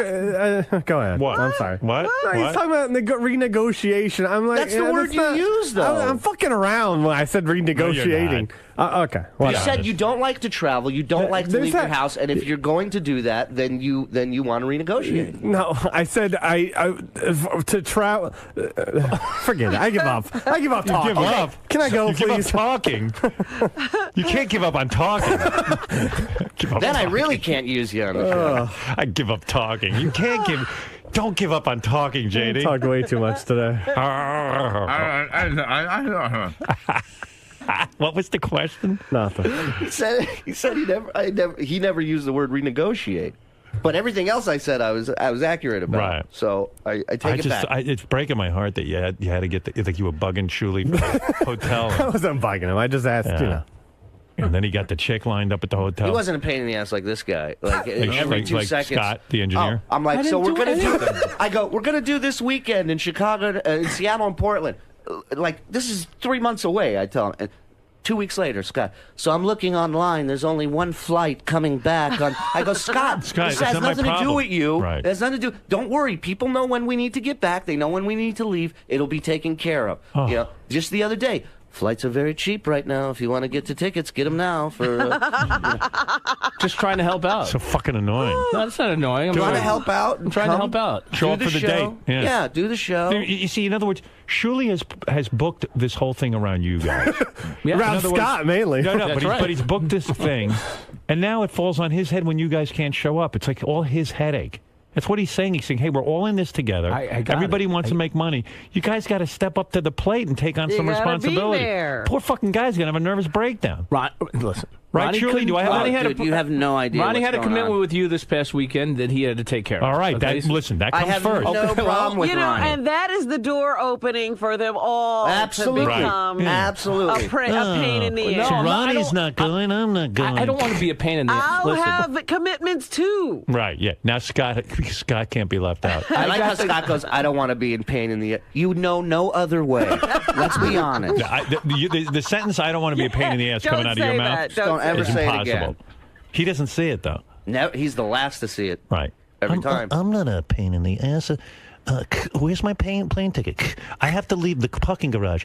I'm sitting there calling my DJ's hotel Where's I'm not my available. hamburger? to come down to the lobby. I'm watching my DJ step off an elevator with a plastic shopping bag with his DJ equipment in it. Right. He was tying his shoe and testing the equipment at the same time. That's called talent, buddy. Well, I don't know when everyone became a Rockefeller. A diva.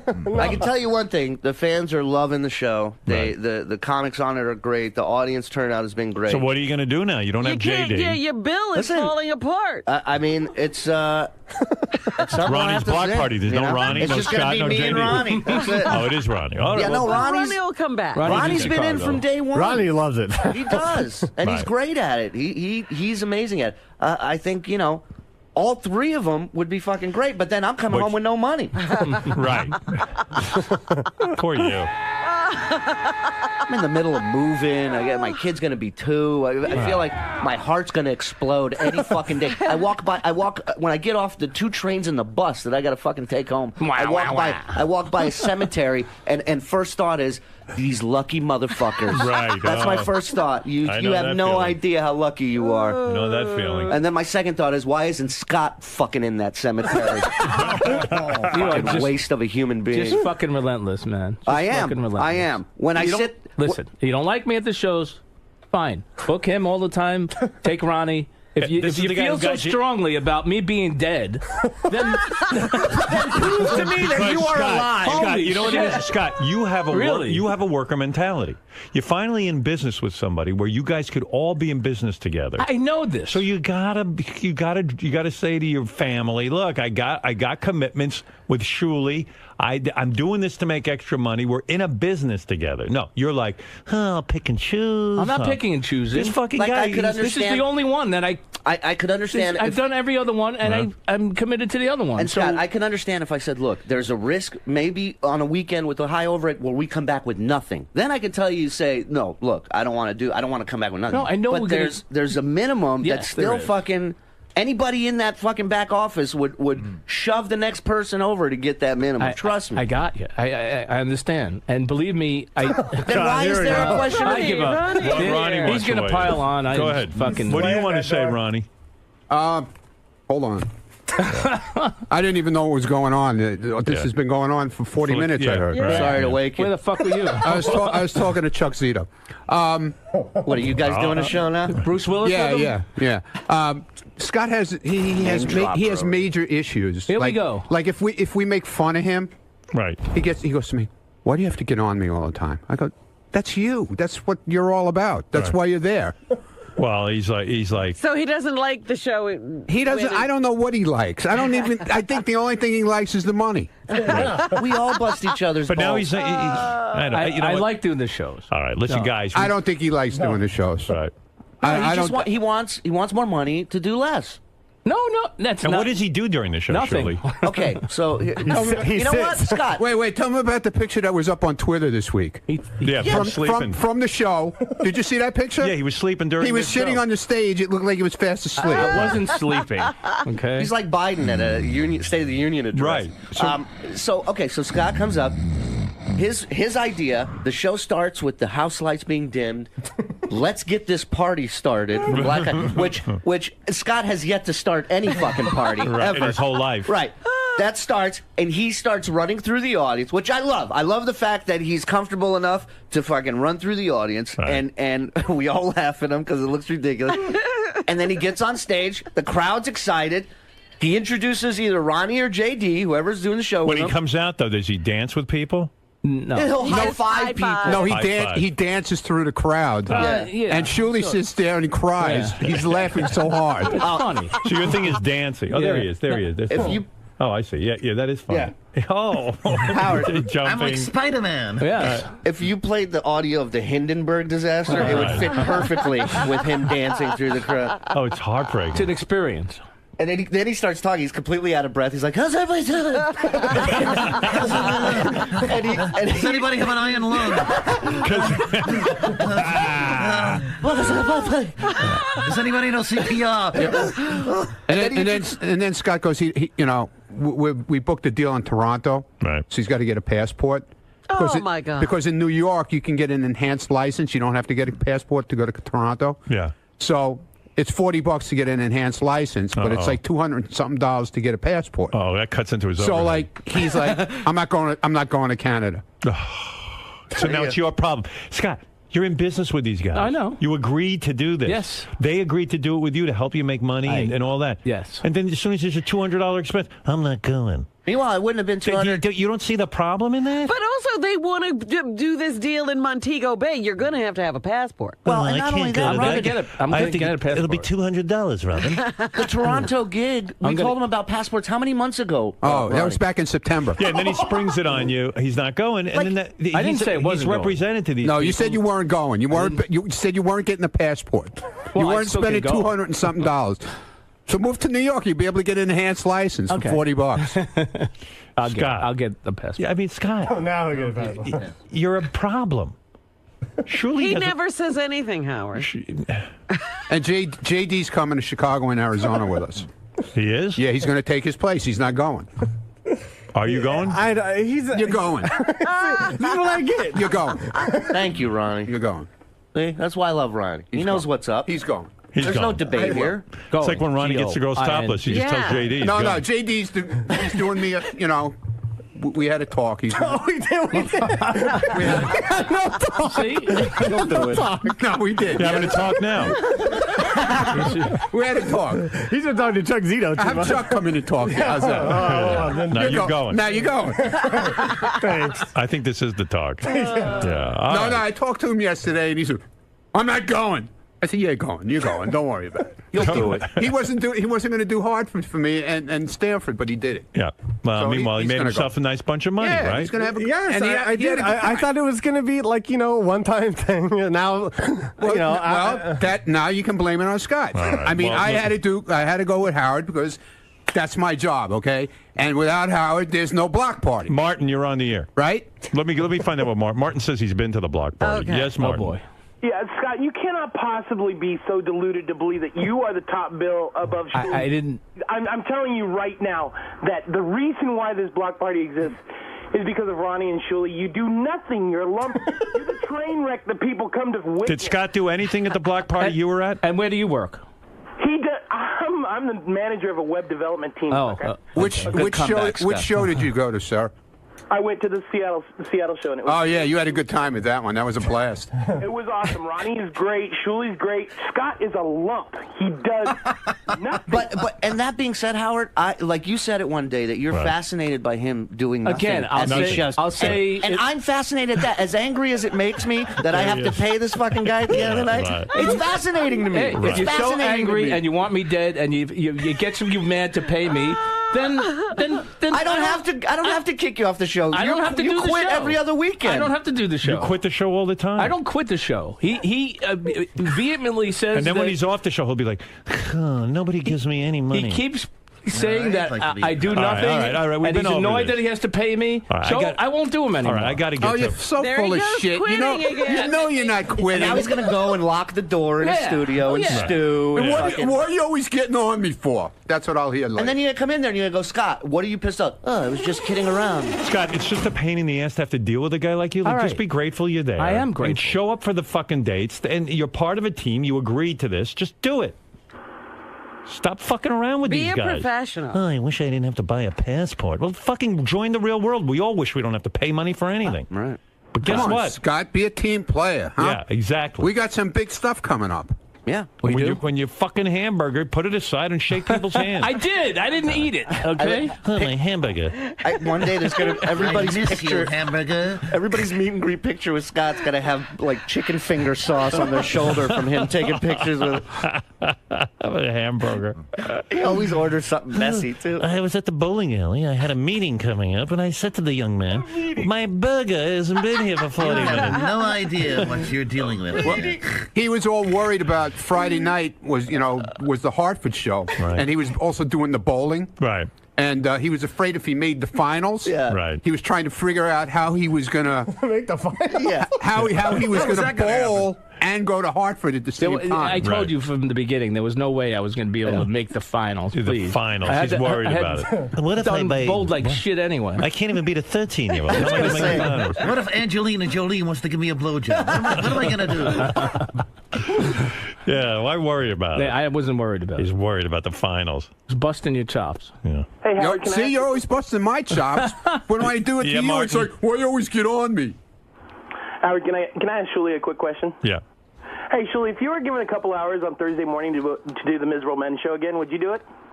Yeah, I do whatever they ask He me does. to He's do a team here, player. yeah. This fucking guy, he does everything. He's around here. I've weighed shit in a bag from High Pitch Eric and Yeah, Joey I mean, this Boots. is our utility man. Surely you don't get any fucking aggravation with. Is it possible that we could possibly schedule that? I mean, Thursdays it's not light. You've got a lot of good content on there, but it'd be great to have the Miserable Men back. All right. Well, We're going to meet at the bowling alley and discuss this. after our hamburgers. I can't do After it. the PBA meeting. Hey, you know what, Martin? I'm having a good feeling about you. I like you because you go out, you support the show, you support Martin's these guys. a huge fan. Martin's a huge and fan. I mean that literally. He's like 500 Oh, but pounds. he's in Seattle. I was gonna give him tickets to that Bruce Springsteen show. Oh. Where he doesn't fly. He doesn't Martin. fly. No. Too bad. Neither do I. I appreciate it. I really do appreciate All it. I wouldn't be able to make it out there, though. Yeah, right. Okay, Martin. Cool. All right, later. Thanks, Howard. Right, bye. Like that guy. All right, I do have to take a break. Boys, Lisa G, thank you. Is Lisa still here? No. Oh, she left. Usually she stands there. That's never happened before. Yeah, really? What happened? Chased her out. I don't know. But, boys, I wish you best of luck with your block party, Ronnie's block party. Hope it all works out. JD, may you get the courage to go on stage and make some money. He's coming, man. He's coming to Chicago and Arizona. It's the easiest money you can make, son. I'm telling you. Count on it, people. He'll be there. I don't like it, though. I'm not comfortable. It's not my thing. What is your thing? Sitting at home? Yes. It's not my thing. Meanwhile, you had a chick up to your room. All right, granted, it was a dude with her, but Yeah, you got Oh, close. I didn't know about You that. got Wow. he had it all lined up. With a dude. Yeah, but he had it all lined up. I'm telling We you. don't need to go back. We didn't know over the this. dude was coming. You do a weekend with Ronnie, JD, deals are being closed left and right for you. All right, boys, good luck. Thanks. And Shuli, may you not kill yourself. Thank you, buddy. Right, Help me, all right. Howard. We'll Help be me get back. on the road by myself. We'll be please. back. I will get to phone calls. I do have a lot to get to. I realize we've been wasting a lot of time on nonsense. And where's this my morning. breakfast? Scott, go get your hamburger. We'll be back right after these words. Shuli, so much was made about the negative aspects of the block party. Is there any joy in it for you? What are some of the positives? There's a ton of joy in it. I have a blast. We bust balls, but it is fun when we're on the road and hanging out with each other. It's just all the drama and politics away from that shit. Just the pain in the ass. Like, I don't want to deal with it, you know? It's not my job, as my friend Jose would say. But it's worth it in the long run. All of the drama, all of the chaos, all of the headaches. Yeah, I mean, if you got a paycheck from this company, you'd realize it's worth it too, and you put up with it. But it absolutely is worth it. It's, as far as jobs go, it's, you know, it's a pretty cool one to kind of have and be a part of, I think. Scott, it's just me. Hey, yeah, exactly. But you're the orchestrator. You're the quarterback of this production. Me? No, Shuli. I'm not. I do nothing. Well, Scott, at the end of one of these long weekends, do you ever do any self-reflection and realize, hey, I'm being a bit of a I diva? I gotta work. No, I realize I gotta work with these assholes. That's what after getting beat up all weekend. Yeah, you know when he thinks I got to work with these assholes? When I come in with an envelope stuffed with money for him. Wait a minute. That's when he this thinks. weekend in Hartford, you gave me the place. I showed up. I didn't even bother you for transportation or anything. I drove myself. I showed up. I got to the gig. Did I have any complaints about you this weekend in Hartford on the air? Did I complain about anything? Yeah, you said I what? showed up and I started complaining about the No, I said that equipment you and do nothing and that you were like a lamp on a nightstand. And that I meant for like all the shows in general, not just Hartford. I showed up. I did what I had to do. I didn't fucking bother you this weekend. And I don't know what the fuck you're upset about. It's frustrating when you listen. When I didn't ask you for anything this weekend. No, you haven't. But it's not exactly like you're helping me out every weekend either by backing off shows and the one weekend. I've done every other one. Dude, before this weekend, Have I okay, not- let's be honest. have I not done every before other show? Chicago and Arizona, were you 100% on Hartford and Yes, I was always, from the start? I was in. Now you're I lying. wasn't in? Now you're lying. I wasn't No, in you there? weren't, because you came up to that was. Oh this no, whole right. rap. When Ronnie said he couldn't do it, then I was like, all right, I got to do this because because you need me there. All right. I mean, if that's the way you want to spin it, that's fine. Shuli, is Scott misremembering how I things? think he We've is. heard that word I think before. because the Connecticut show was the show in question that he came to me and said, "I'm not going to be able to do it because of prior commitments." And I said, for Hartford and Stamford. Yeah, right. And I said, okay. And then the next day is when he said, "Well, if there was just more money," and that's why I was like, "Wow, it has nothing to do with commitment. He just wants more money." It's all about the bottom line. That's why I called it a shakedown. Okay.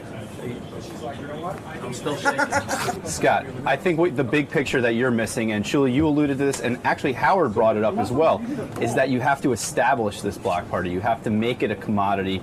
Then you start upping the ante a little bit. Then you start upping your appearance. You have to build it up. We don't have to tell anybody we want more money. More money is coming in. Bigger offers are coming in. Scott, you don't see it that way. This Jamaica thing that this guy Wait, called what me is this? about? What is this, Jamaica? He wants a 3-day weekend in a resort in Jamaica. You'll have a plane ticket for you. Who fucking wants your to go to spouse, Jamaica? Whatever you want, and the money ridiculous. Fuck Jamaica. Nowhere near the money we're making right now, and that money's going to go up too. You want to go to Jamaica with us? That's if Robert? you are a part of things. Shuli, Yes, Greg. What do you want? Bottom line, Yes. put in the hard work. Yeah. You won't have to chase the money will chase you. Fucking ain't right, man. Fucking ain't right, brother. Sounds like somebody wants to be on a little bill called The Block Party. Yeah.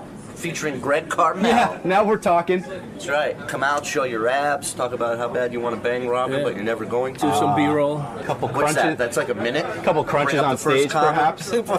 Wind sprints. I bring this 15-pound machine with me as a prop. I love it. I love it. Everybody, we're meeting at Will's house to watch. Sounds like the block party just quit you, sir.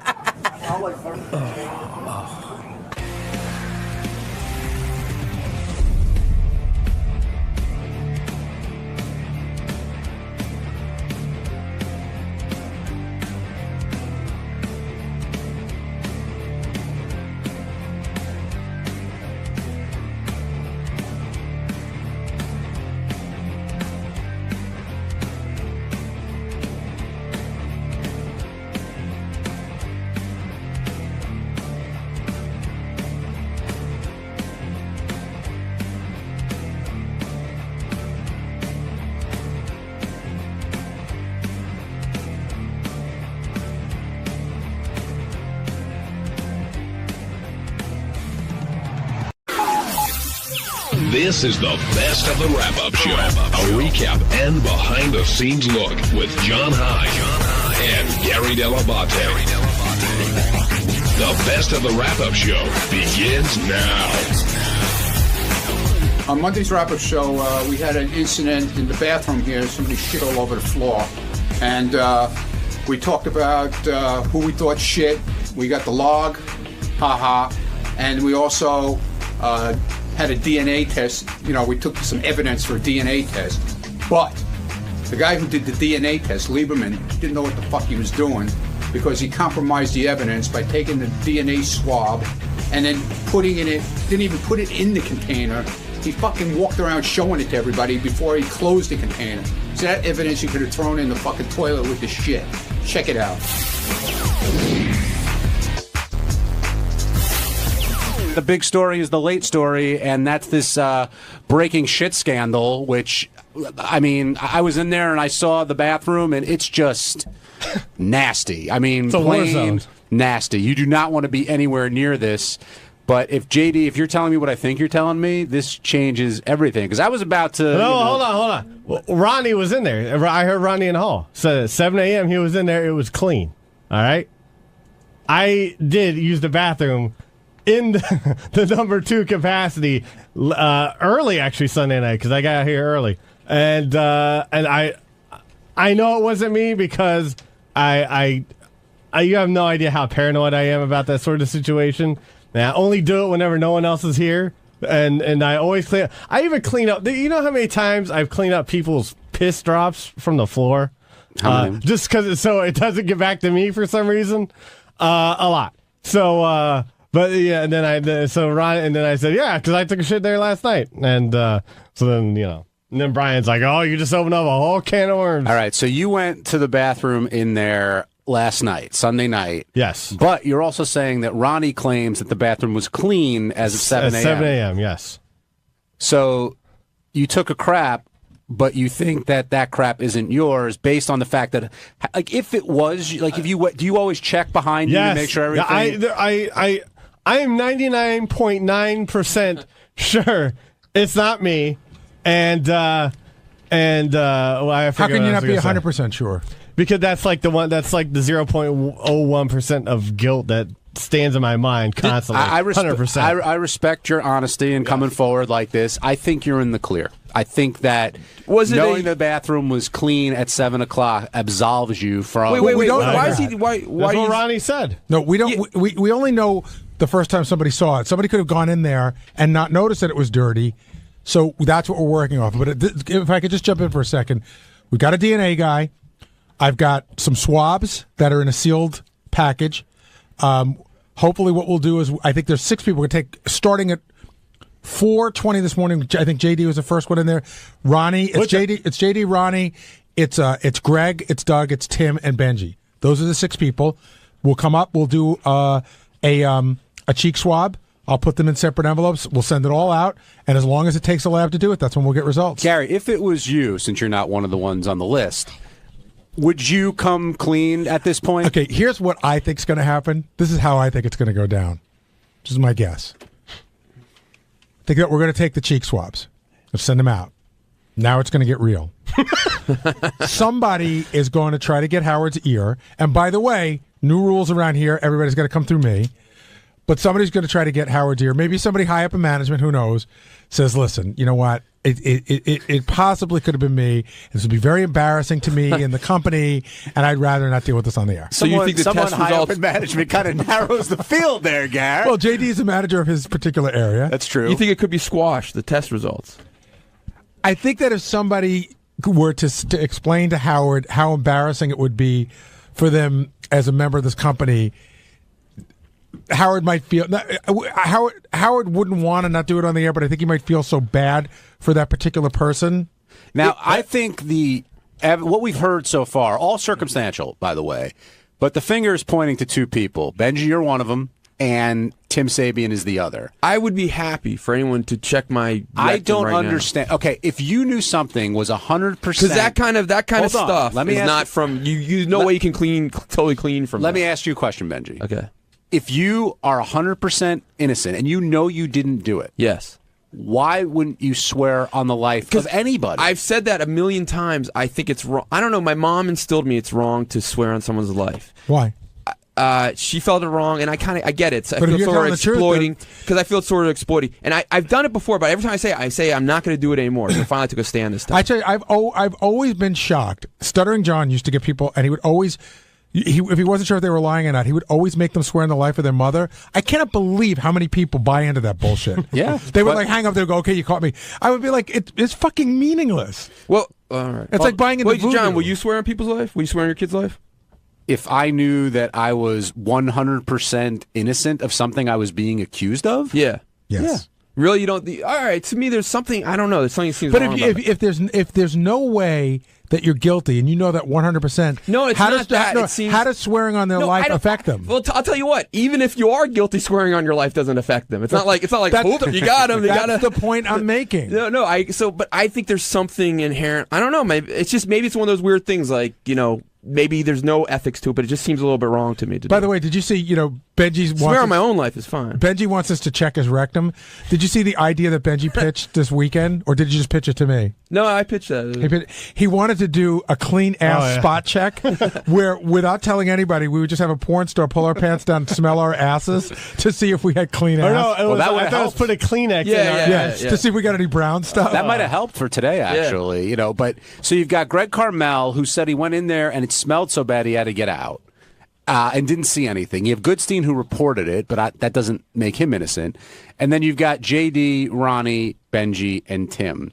And I don't want to convict anyone, or you're definitely innocent before being proven guilty. But Tim's got a track record here. He's got a lot of splaining to do. A literal track record. Yeah, I mean, all signs. Splat record. They asked me about it for the news, and I said, Tim is from the Midwest, and he's a little bit older than me, and there's a different shitting culture. Like, if you're a hunter, like Tim is a guy who probably could and has shit in the woods. Wait a minute. Like, I couldn't do that. If you're from the Midwest, and but Tim's into he's into hunting and stuff. You know what I mean? And so when you go out to hunt, you shit wherever you can. But we're not hunting here, Gary. I'm just saying that I think that a guy like Tim's shitting rules are more relaxed than those of us who may not hunt. I don't know if I buy that. John Lieberman, you did the swabbing. You've discussed it us all. What's the update? Wait, no, we have breaking news I right now. applaud you, by the way, because I did not know who I was going to get to do that. I've seen dead bodies. I've been at crime scenes. I mean, this is nothing except this is breaking news. We were just back in there. The railing that is on top of the toilet, underneath the railing, was covered with active wet feces underneath the railing. What is active? And there were chunks. Let me explain. This is the best DNA sample that we have yet, because on the ground it was a little bit smeared and not a lot. When I tell you I took a swab underneath this railing and ran it across the railing, and we got chunks on here. And now it's been put in plastic bags. Is that on my desk as well? And it's sealed up on your desk, marked by tape. We got so many samples that we had to mark it. We have left wall, we have under the railing, we have right wall, we have toilet seat, and we have light switch too. Let's forget about who did this for a second and just talk Wait, about what? how There was shit on the light Hold switch? on, Benji. Yes. Talk about how this could actually. The light switch is explainable. I get that. Somebody tried to clean it up, maybe, and when they went out, they hit it.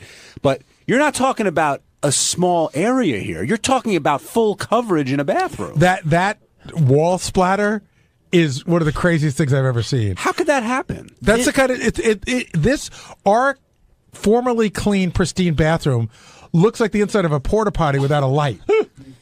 This would have had to have been an explosion of massive proportion.